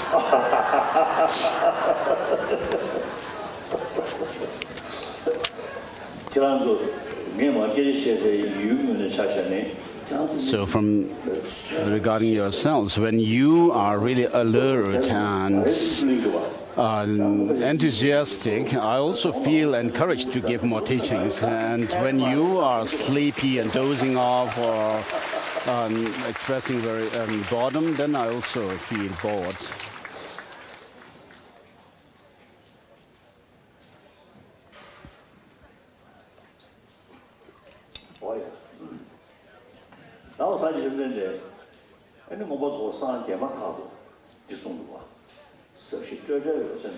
Right after his enlightenment, the Buddha has said this Dharma, which is nectar-like, which is profound, peaceful, devoid of any reification, uncompounded and clear light. If I were to teach this to others, nobody will understand me. Therefore, I'll remain in the forest in silence. So the social situation, reality in the Buddha's time was that the people were believing in some kind of an Atman or an independent self, and therefore he was referring to having discovered the selflessness. And so that becomes very profound and difficult for people to understand. But gradually, as people became more receptive to him, then the Buddha began teaching to others. And then he started the monastic ordination and then gave teachings on selflessness and so forth. So the first 5 human disciples were the Buddha's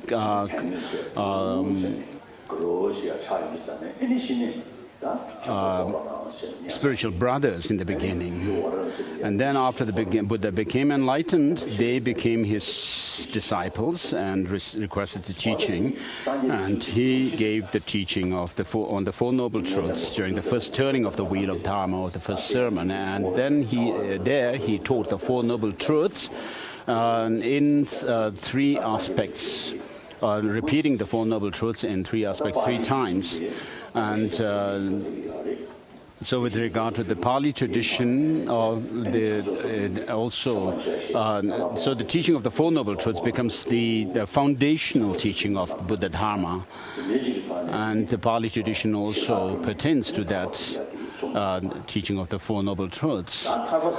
And within this teaching, there's teaching of the Noble Truth of suffering, its origin, the cessation, true cessation and true path. And so whether nirvana is possible or not, we need to check on how we can attain true cessation. Of course, the religious traditions of India do talk about moksha or mukti, nirvana and so forth, but how do we actually attain that? It comes finally to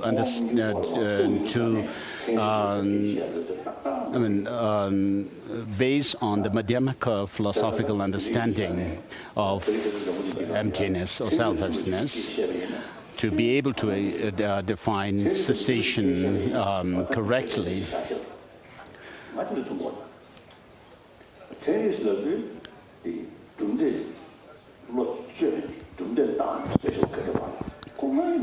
So regarding this truth about the true cessation, we can actually take it as not just a religious dogma, but it's something that relates to the reality of how things are. And it is like science. When we talk about science and when we mention science, everybody takes interest in science.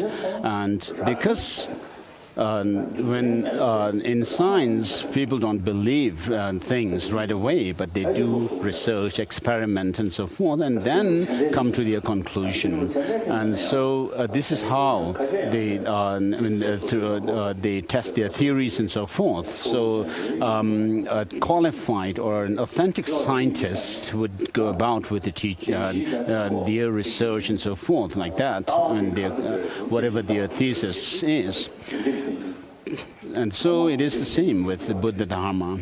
So the teaching of the Buddha is related to reality. First of all, it is related to the law of causality, how causes give rise to their effects. And so a result or an effect does not come from without causes, which are or a permanent, unchanging cause or some incompatible cause. So Asanga mentions these three conditions, which are called the projected or unwavering cause or condition, and then impermanent cause condition, and then the potential condition. So with regards to the suffering, which is taught in the Four Noble Truths teaching, so suffering is impermanent.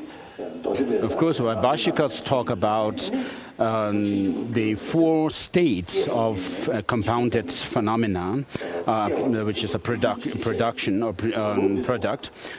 They talk about, they refer to the things in terms of how things arise, abide, then decay, and then finally disintegrate.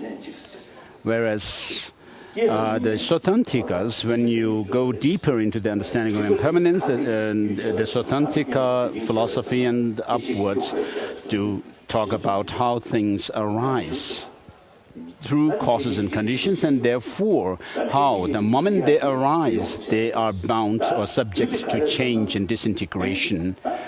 And so the suffering that we experience, what is its cause?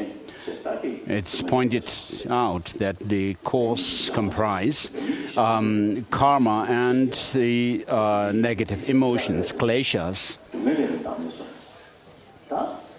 So understanding of impermanence leads one to understanding how suffering occurs. And therefore, suffering, because it arises through causes and conditions, do not have any independent existence. And therefore, the Buddha taught the selflessness of persons and phenomena. And so the understanding of selflessness or anatman theory is found, the most profound teaching of it is found in the Madhyamaka philosophical tradition. So the moment something comes into being, it is bound to disintegrate just because of its cause giving rise to it. The cause itself leads to its disintegration.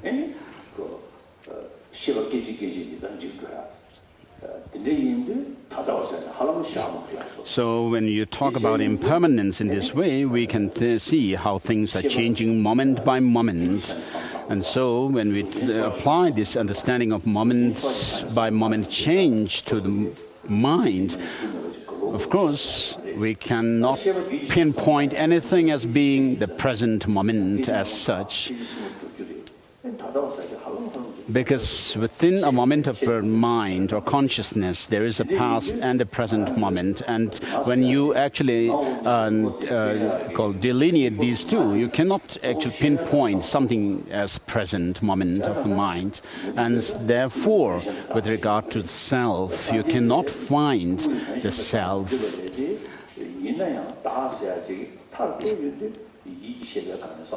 So, of course, in Buddhist tradition, there is no assertion of an Atman in the sense that it's something which is permanent, unchanging, single and autonomous.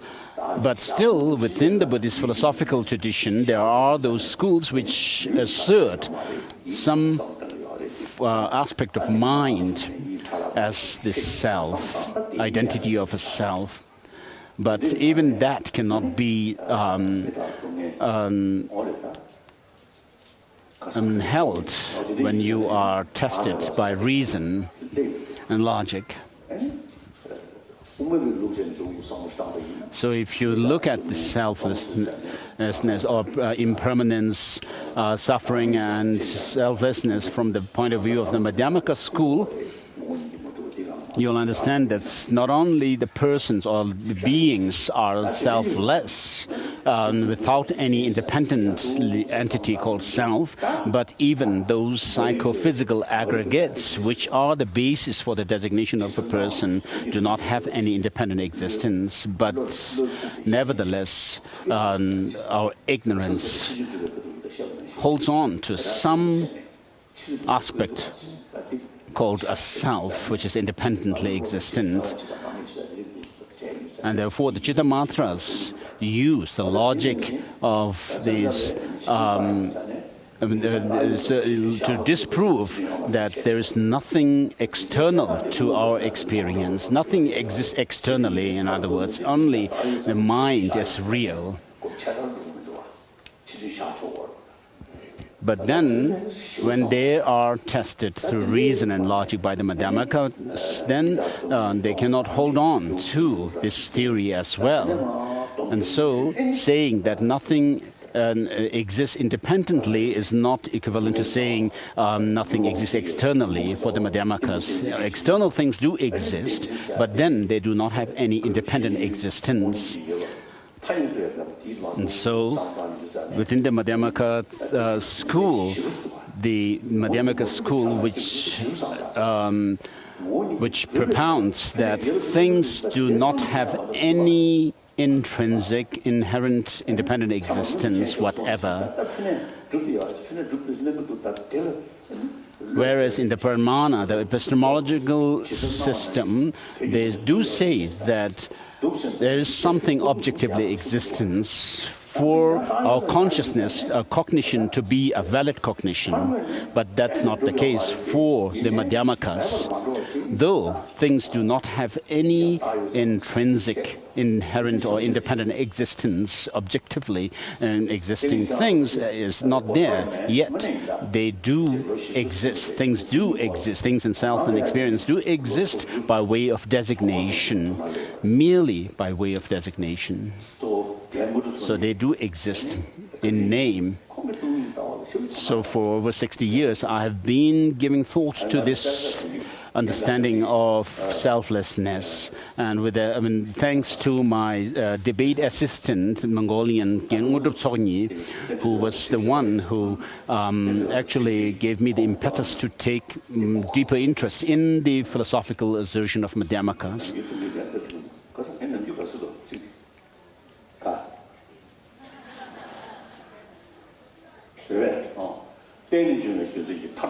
So in Lama Tsongkhapa, Master Tsongkhapa's praise to the Buddha for teaching dependent arising, so there is a verse which Ngurdo Chongye used to tell me he found really difficult.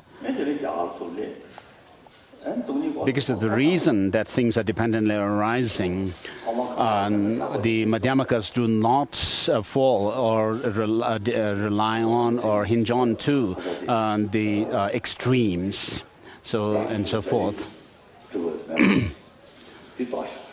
So in the beginning, when I gained some insight, experiential insight into the selflessness, I found out later by checking thoroughly that I had gained insight into the selflessness in the sense that things do not have any substantially, self-sufficiently existing self.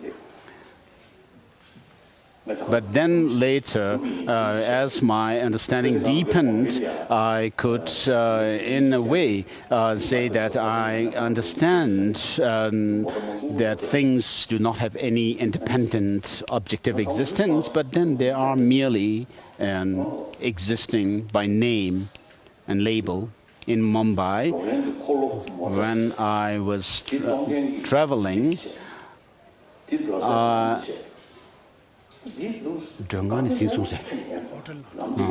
when I was watching from my hotel window the cars and the vehicles going in the street, I was actually able to do some analysis on them.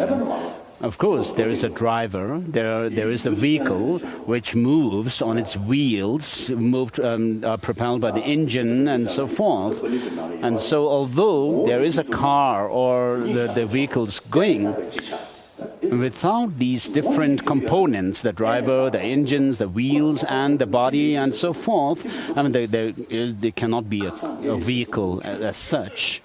And so, as Buddhapalita himself says in this commentary, Buddhapalita commentary, if things were to have any intrinsic or identity, then we could suffice with it. But what need is there to talk about dependent arising? So this really struck home to me. So the functions like the movement of or the motion of a car and so forth exist only in name.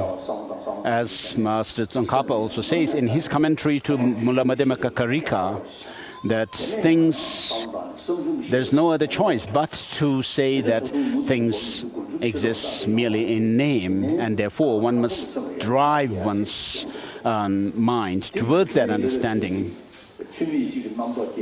So the more you understand how things do not have any intrinsic, independent, objective existence, it'll help you to reduce that improper mentation or incorrect mentation of things, exaggerated way of looking at things, and that in turn helps you to reduce your helps to reduce those of attachment, anger, and so forth. And so, by understanding that things do not have any intrinsic, independent existence, and gaining insight into emptiness really helps to counter our negative emotions.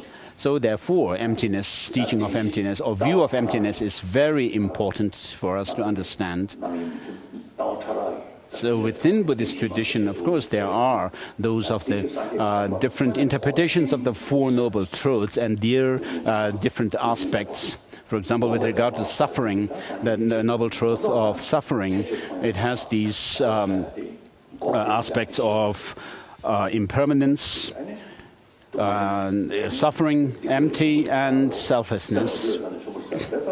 And according to these different interpretations of the philosophical schools, we will be able to deepen our understanding of selflessness and so forth. And so when it comes to the teaching of the true cessation, this can only be found in the teaching of the Buddha. So the Buddha first taught or turned the wheel of Dharma on the Four Noble Truths, and also the 16 aspects of these Four Noble Truths for each of the Four Noble Truths.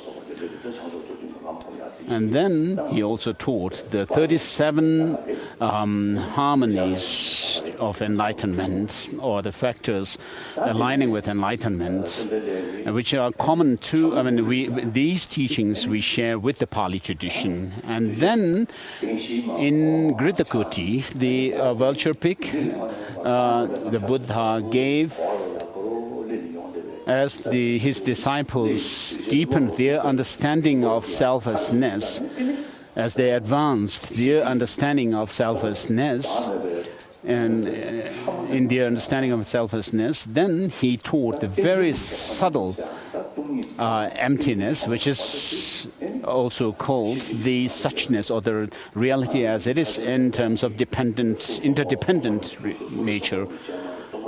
Therefore, in the Heart Sutra, we find the fourfold emptiness, which are referred by these terms. Form is empty, emptiness is form, emptiness is not other than form, and form too is not other than emptiness. And so by practicing and integrating this teaching or the understanding of selflessness, the teaching of selflessness or emptiness within yourself, how do you actually progress along the path is shown or taught by the Heart Sutra mantra, which says, Gate Gate Paragate Parasangate Bodhisattva. So first Gate refers to the path of accumulations, and then the second Gate refers to the path of preparation or application, which is when you gain insight into meditative insight into that of the emptiness. And then, as you deepen your insight and experience of emptiness further and further, you go through the process of actually overcoming or gaining finer and finer understanding or insight into selflessness, and finally you come to the point of attaining the first Bodhisattva Bhumi, or the first ground of a Bodhisattva, which is the path of seeing, where you do away with dualistic appearance of emptiness. And then you progress further on the path of meditation, and then you reach that of Buddhahood or enlightenment. And so you have these teachings on the Four Noble Truths, where you come across the teaching of selflessness, and then you deepen that understanding on the basis of the teaching of the second turning of the wheel of Dharma. And when you reach the Buddhahood, the Nirvana, or the true cessation at the stage of Buddhahood, you will reach that of the state where you have overcome both the obscuration of afflictive emotions, the kleshas, as well as the obscuration to knowledge. So the second turning of the wheel of Dharma, which is the teaching on the Buddhaparamita, the perfection of wisdom, teaches that of the object, a clear light, which is emptiness. And for those disciples or followers of the Buddha who might otherwise fall into the extreme of nihilism by taking the teaching of the second turning of the Buddhaparamita teachings literally, and for them the Buddha, according to their disposition, gave the third turning of the wheel of the Dharma in the aspect of the Sandhi Nirmochana Sutra, the sutra unraveling the thought, and where the Buddha said that he gave this teaching on the emptiness in the second turning by having these three things in mind, that the dependent nature do not have any own existence, and the imputed nature doesn't have any own existence, and that the dependent nature do not arise from themselves, and then that of the consummate nature or emptiness or perfect nature having no ultimate existence in and of themselves. And so Gongdang Rinpoche gives this interpretation or that the Buddha gave the third turning of the wheel in the aspect of the Tathagata Garbha Sutra, where he taught that of the subtle clear light mind, the clear light mind, and which is used for the understanding and for realizing emptiness by using this subtle mind, and that is in order to, that is to say, the subjective mind of clear light. Subjective clear light is taught in the third turning in this Tathagata Garbha Sutra, which is to connect to the tantric teachings. And so Gongdang Rinpoche gives the analogy of a climber going uphill. And so we have first stage. On the first stage, there is the teaching of the first noble truths, the first turning, and then the second turning of the wheel, where the Buddha taught the object clear light, emptiness. And then in the third turning, in the Tathagata Garbha Sutra particularly, he gives this teaching on the subjective clear light. And then, when the Buddha further made distinction between within the subtlety of the subtle degrees of mind. So there's this distinction within this Tantra between the gross or the coarser level of consciousness of mind, and then those of the subtle and the subtlest. And then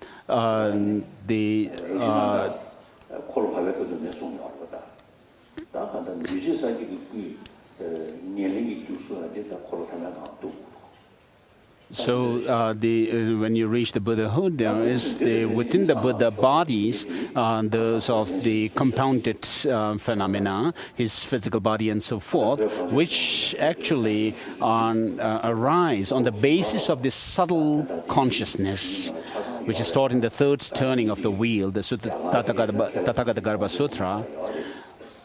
And so these teachings are translated into Tibetan, and we have the teachings, writings of the great masters, and within the teaching that have come down to us, there are those of the extensive conduct teachings, extensive teachings of the conduct, and then those of the profound teachings of the view, the profound view teachings, and for extensive conduct, we have teachings of writings like the Ratnavali, the Precious Garland by Master Nagarjuna, and also with regard to the profound view lineage, we have teachings like Mula Madhyamaka Karika and its commentaries. And when we study these texts, we come across 3 points. First, the Indian masters actually reject or refute the position of others, schools, others, and then establish or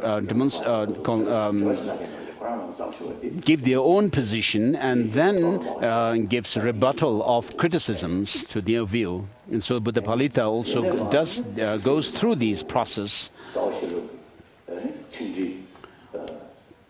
So on the basis of Buddhapalita, there is Prasanapada, the clear words, in the clear words, by Master Chandrakirti, and which actually comments word by word there of Mula Madhyamaka Karika by Nagarjuna, and then he has also, the Chandrakirti also wrote Madhyamaka Avatara, which is more a meaning commentary to there of the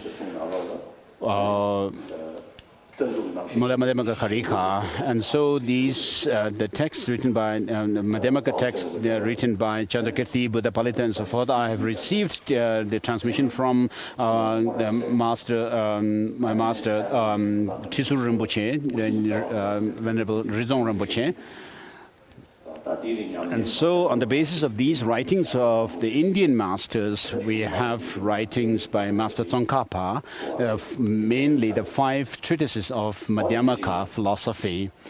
Those of the Ocean of Wisdom, Madhyamaka commentary, and then the Elucidation of the Thought, which is the commentary to Madhyamaka Avatara, and then those of the insight sections of the Lamrim, the 2 Lamrims, big and the medium, and then the text differentiating the definitive and the provisional teachings of sutras.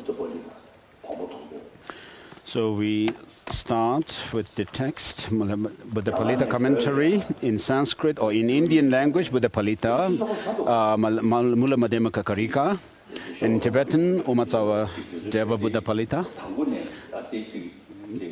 So Buddhapalita commentary of the Mula Madhyamaka Karika. So these titles are given to show the authenticity of the teaching.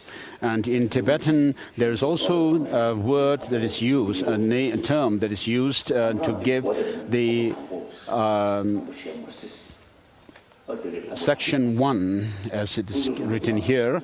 Sections, this term are given in the beginning of these sections, Bambo in Tibetan, and then the title of the text are usually given at the end.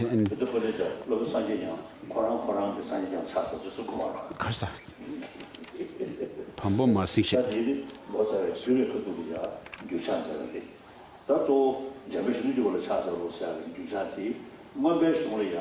So then there is the homage to the youthful Manjushri, because this text comes within the category of the Abhidharma. According to the decrees of the ancient Tibetan emperors, and particularly Tizong Detsen. And so when the Indian texts were being translated into Tibetan, in order to categorize them according to which, within the 3 collections or baskets of the teachings, the Manjushri becomes the object of homage for those of the Abhidharma texts, and then the omniscient, homage to omniscient one becomes the homage for those of the Vinaya, the monastic code of discipline, and then the sutras. In the sutras, the homage is made to the Buddhas and Bodhisattvas. So the master Nagarjuna, desiring to teach dependent origination, with a mind full of amazement to see the profound state of dependent origination perfectly as it is, with eye moist with tears of faith and the body covered with goosebumps, joins his palms and raises them to his crown and proclaims these verses to the holy Guru Tathagata Shakyamuni, as if he were there before him, that revealed the ultimate truth that the Tathagata are in fact Dharmakayas. And then the verse of homage from the Mula Madhyamaka Karika is given. And then the next passage, I pay homage to the perfect, complete Buddha, who is supreme amongst teachers and who taught the supremely profound ultimate truth called dependent origination, that it was without cessation and so forth.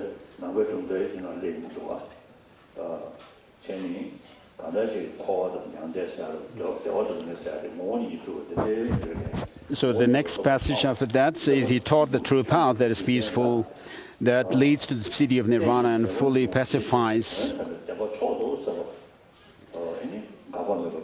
all mental fabrications, to those in the world who wonder in the dense proliferation of theories regarding creator, time, atoms, inherent essence, intrinsic nature, and so on. So these terms actually are references to different philosophical schools, Buddhist and non-Buddhist. So with regard to the Buddhist, the intrinsic nature refers to those Buddhist philosophical schools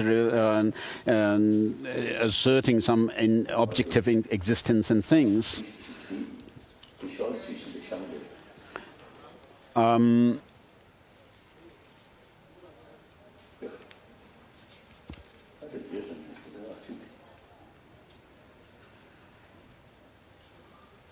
So profound, the ultimate truth called dependent origination, that it is without cessation, without arising, without annihilation, without permanence, without coming, without going, and without distinction, and without identity.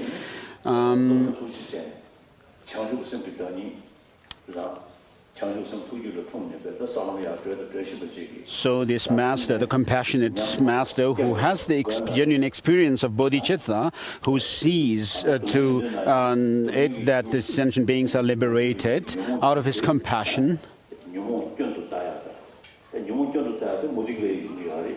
by seeing the shortcomings of their negative emotions, of course, which is also what the non-Buddhist practitioners also do.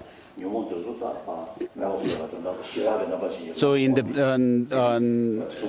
there are those of the practices in the non-Buddhist traditions, for example, where they actually see the higher planes of existence, such as Rupakaya and Arupakaya and so forth, as more subtle and preferable to the desire realm, where we have the gross experiences of suffering and so forth.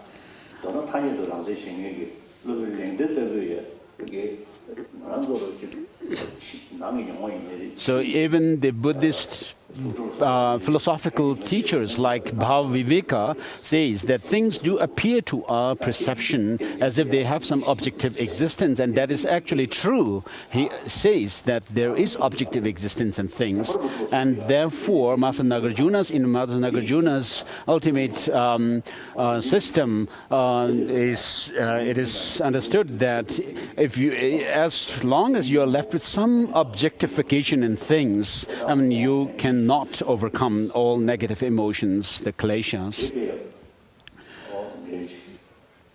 So it says in the text that Master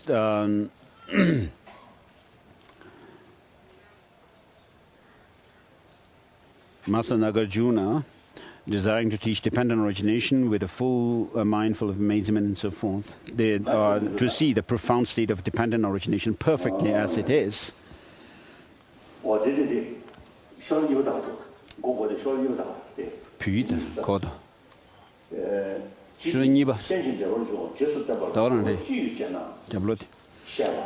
So what is on page number 2 in English, objection, it says in the beginning, what need is there to teach dependent origination? And the response, the compassionate Master Nagarjuna saw that sentient beings are still harassed by various types of suffering. Thus, in order to liberate beings, he generated the wish to give proper instruction on the perfect reality of things and compose this work. So, of course, the Buddha taught this view of dependence or dependent origination. And then Master Nagarjuna also says that there is not from itself, not from others, and so forth, which is on page 6 in the beginning. And so these are not taught or written by the master in order to show his scholarship and to pass his examination or anything like that, but in order for us to overcome our negative emotions and our negative karmas, and karmas are created because of negative emotions, and these in turn are rooted in our ignorance. So in the Chinese prayer, the prayer of the Chinese brothers and sisters, you say, may all three poisons of desire, called attachment, anger, or hatred, and ignorance be overcome or eliminated. And because suffering comes through ignorance, the prayer says, may the light of wisdom arise or be ablaze. And so, with this wisdom realizing emptiness, we are able to overcome ignorance.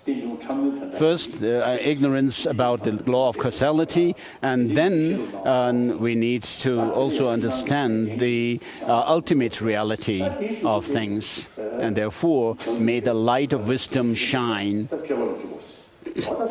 And then the prayer says, may we engage in the Bodhisattva practices. So, to overcome the three poisons, we need to develop shine the light of wisdom, develop this light of wisdom within ourselves. And so this prayer is really a comprehensive prayer in terms of what it covers, the principles of the wisdom and the method. So the teaching of Master Nagarjuna on dependent arising origination is to overcome suffering.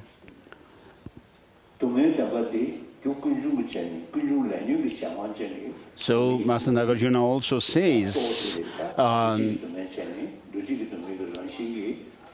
by eliminating karma and disturbing emotions, there is liberation. And karma and disturbing emotions arise. So as long as there is the conditioning, existential suffering, which is to say, as long as there is the psychophysical aggregates, which are the results of our negative emotions and karma, I mean, there is going to be suffering and so forth. And therefore, to uproot suffering completely, we need to be able to uproot those negative emotions, and therefore eliminating them is liberation. So how do we go about with that? So the contaminated psychophysical aggregates, which are termed as conditioning existential suffering, comes through our karma. And those karmas also in turn arise through our negative emotions. And those negative emotions or afflictive emotions arise through conceptual constructs or conceptual thought. And so here,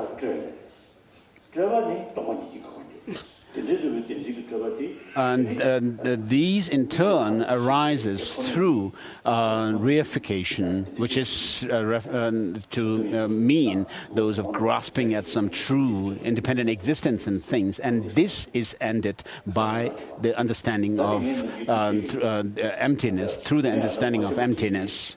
And so this is how you go about with reaching that liberation that is given in the first line. So one of my American scientist friends is now in his late 90s. So he's not a religious person as such, but a scientist who treated people with psychiatric problems. So for decades, from decades of treating these people, from his own experience, he told me when I met him for the first, Aaron Beck.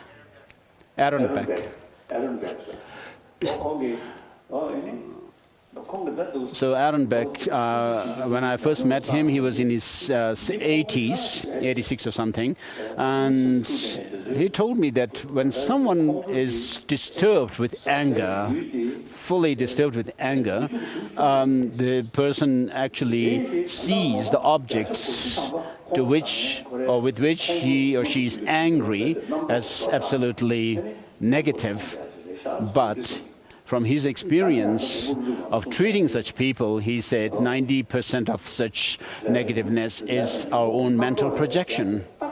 And so this is exactly what Master Nagarjuna is saying in the second line of this verse that I quoted, where he says these are due to our mental construct, and which in turn are rooted in this reification of things. So one quantum physicist, I think the Chinese or Taiwanese, His Holiness has met that person yesterday. So he stood up. So in quantum physics, the scientists say that, of course, they are, deal with matter.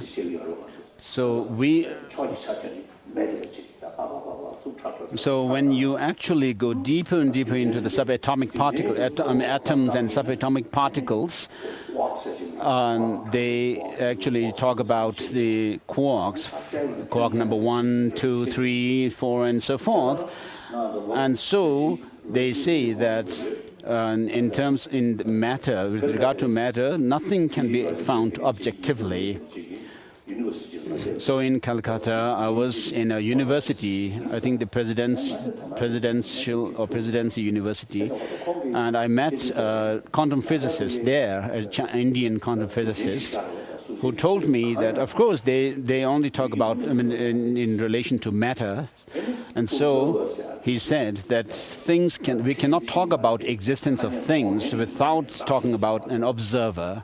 So as long as there is an observer, there is an observed object, he says. And so this is similar to what the Chittamatras say when they reject any externality in things.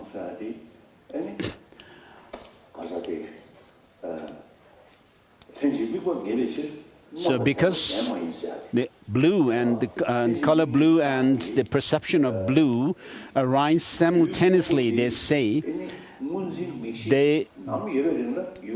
so as long as the perception of blue is there, there is blue color.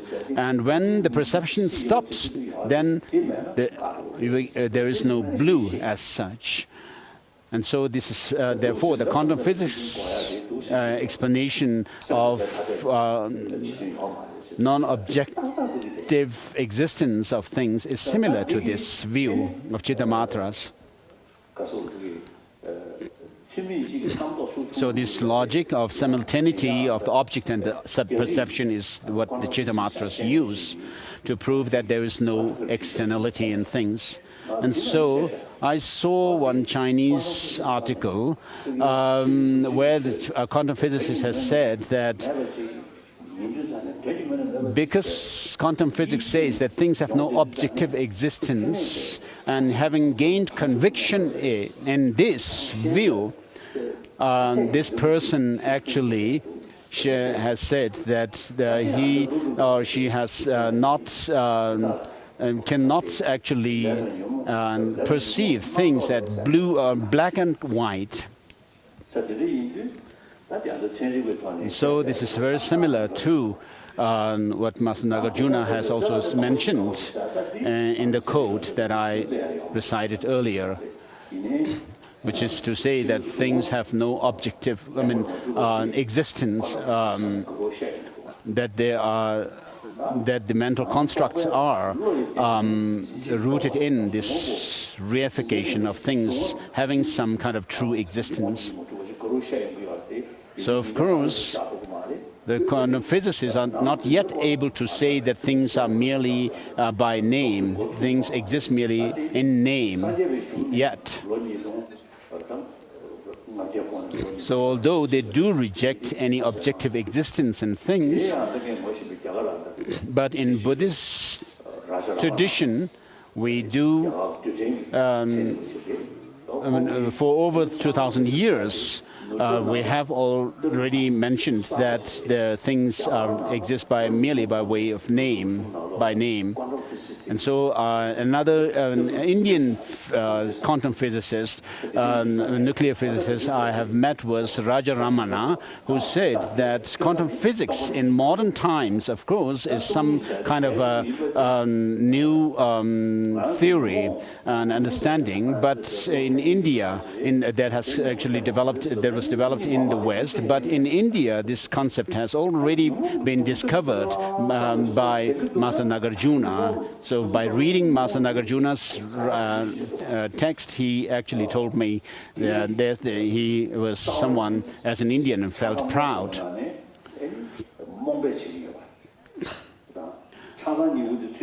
So of the negative, the various negative emotions, we can see how attachment and anger or hatred can cause us suffering, and how these anger and attachment and so forth arise through the mental constructs or improper mentation, and these in turn rooted in this clinging to some true independent existence in things. And when you gain insight into these teachings through first studying them, by hearing the teachings and then giving thought to them over and over again, gaining conviction in these teachings, and how these views and understandings can actually help us counter our emotions.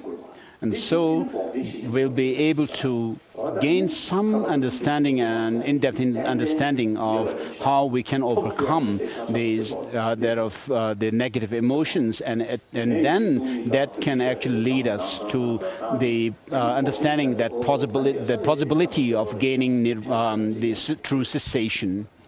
And so I'm saying this from my own experience of having done critical analysis into these teachings. So perhaps I am being boastful about it's a falsely about gaining interest, understanding of the selflessness or theory of emptiness. But having spent so much time, I can kind of say that this is possible. So having meditated on emptiness for over a long time, I can see how this understanding of selflessness or emptiness has actually made transformation within myself. So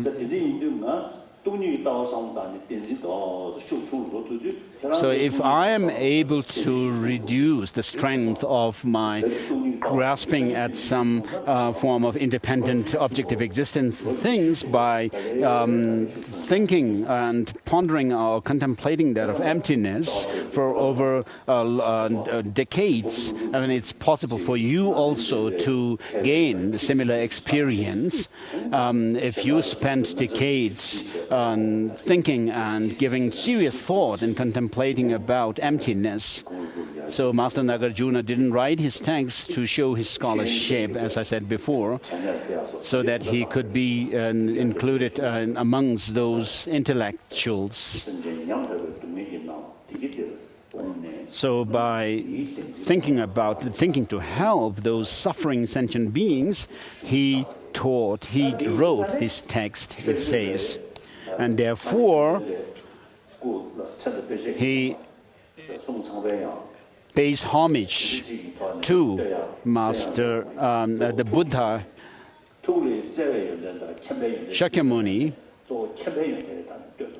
in terms of his compassion and wisdom, and particularly from the perspective of the wisdom aspect of the Buddha, that of the wisdom understanding or wisdom of emptiness.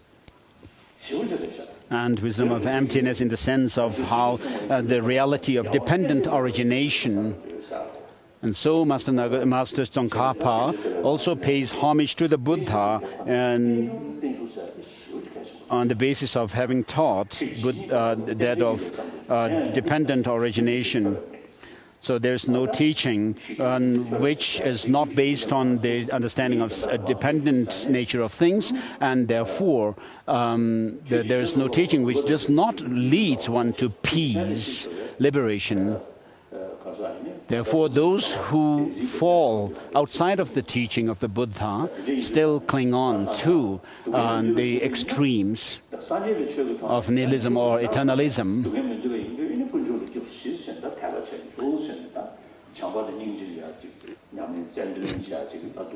So because we do not want suffering, and in order to overcome suffering, we pay obeisance to the Buddha and take refuge and so forth on the basis of having understood the principles of bodhicitta, the altruistic spirit of enlightenment, and the view of emptiness.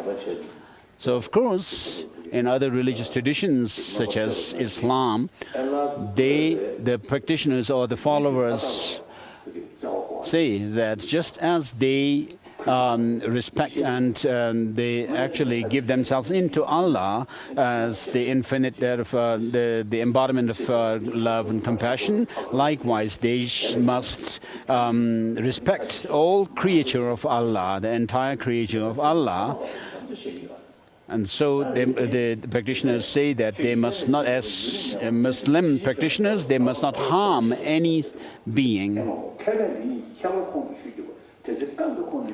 So Master Tsongkhapa also praises the Buddha for teaching dependent origination, and then he says that the wise ones, and how would they not respect the Buddha for having taught dependent origination of things? By seeing and then seeing the difference between belief in some objective independent existence and the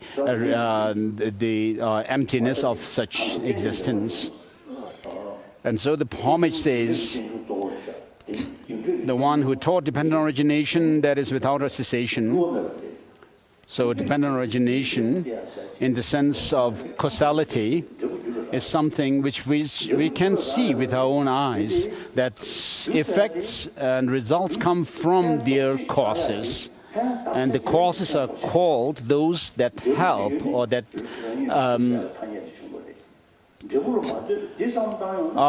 are named so because they have an effect. They have some effect that they bring about, and therefore, in relation to an effect, there is a cause.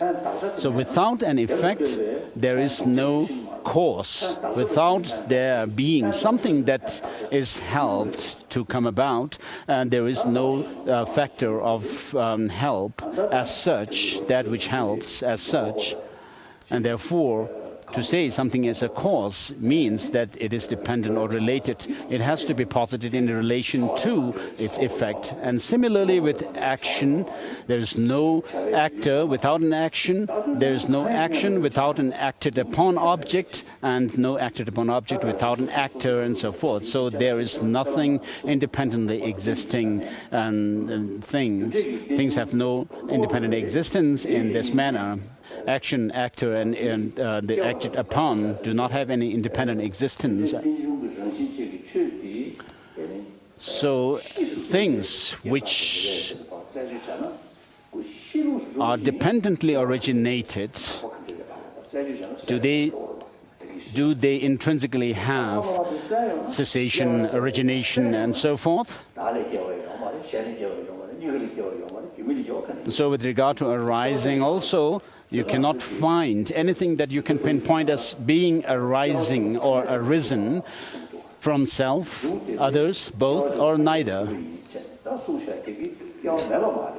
So, of course, it's not denying that there's no arisal of things, but arisal of things are merely in name. And therefore, in Madhyamaka Avatara by Chandrakirti, he says that things, when they are analyzed through the sevenfold reasoning, cannot be found to have any identity of their own, objectively and so forth. Therefore, they do exist by way of designation.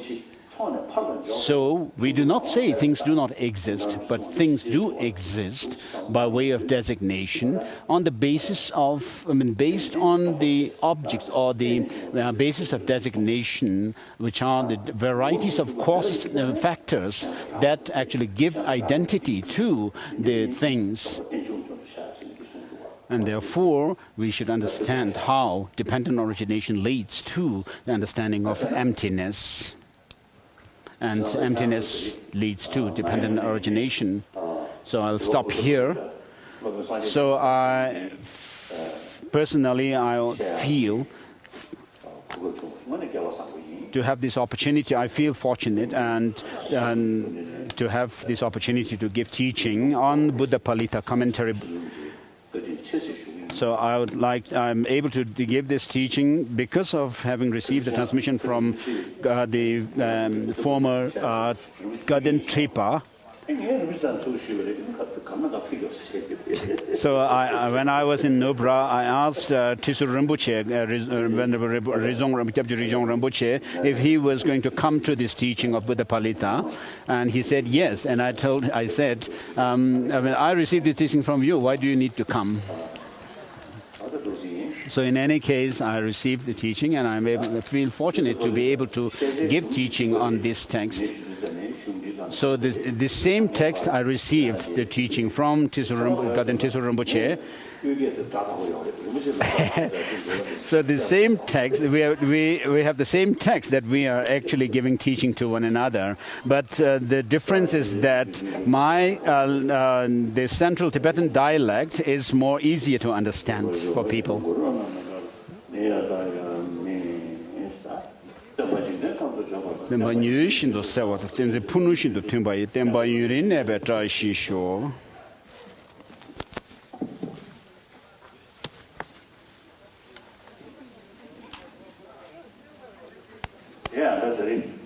So, with regard to this teaching, you should not just feel fortunate that to have received some blessing from me, the Dalai Lama, and receiving this teaching. But in the afternoon, we have people who would do review sessions for everybody. So you should consider that as having some class on Buddhism.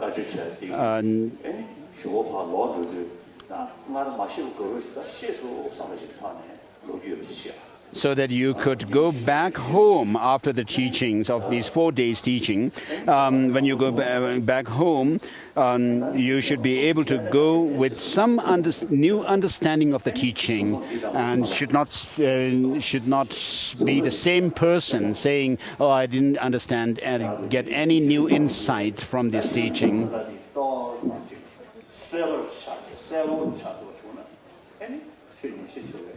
So if you could understand dependent arising nature of things more better than before, then the purpose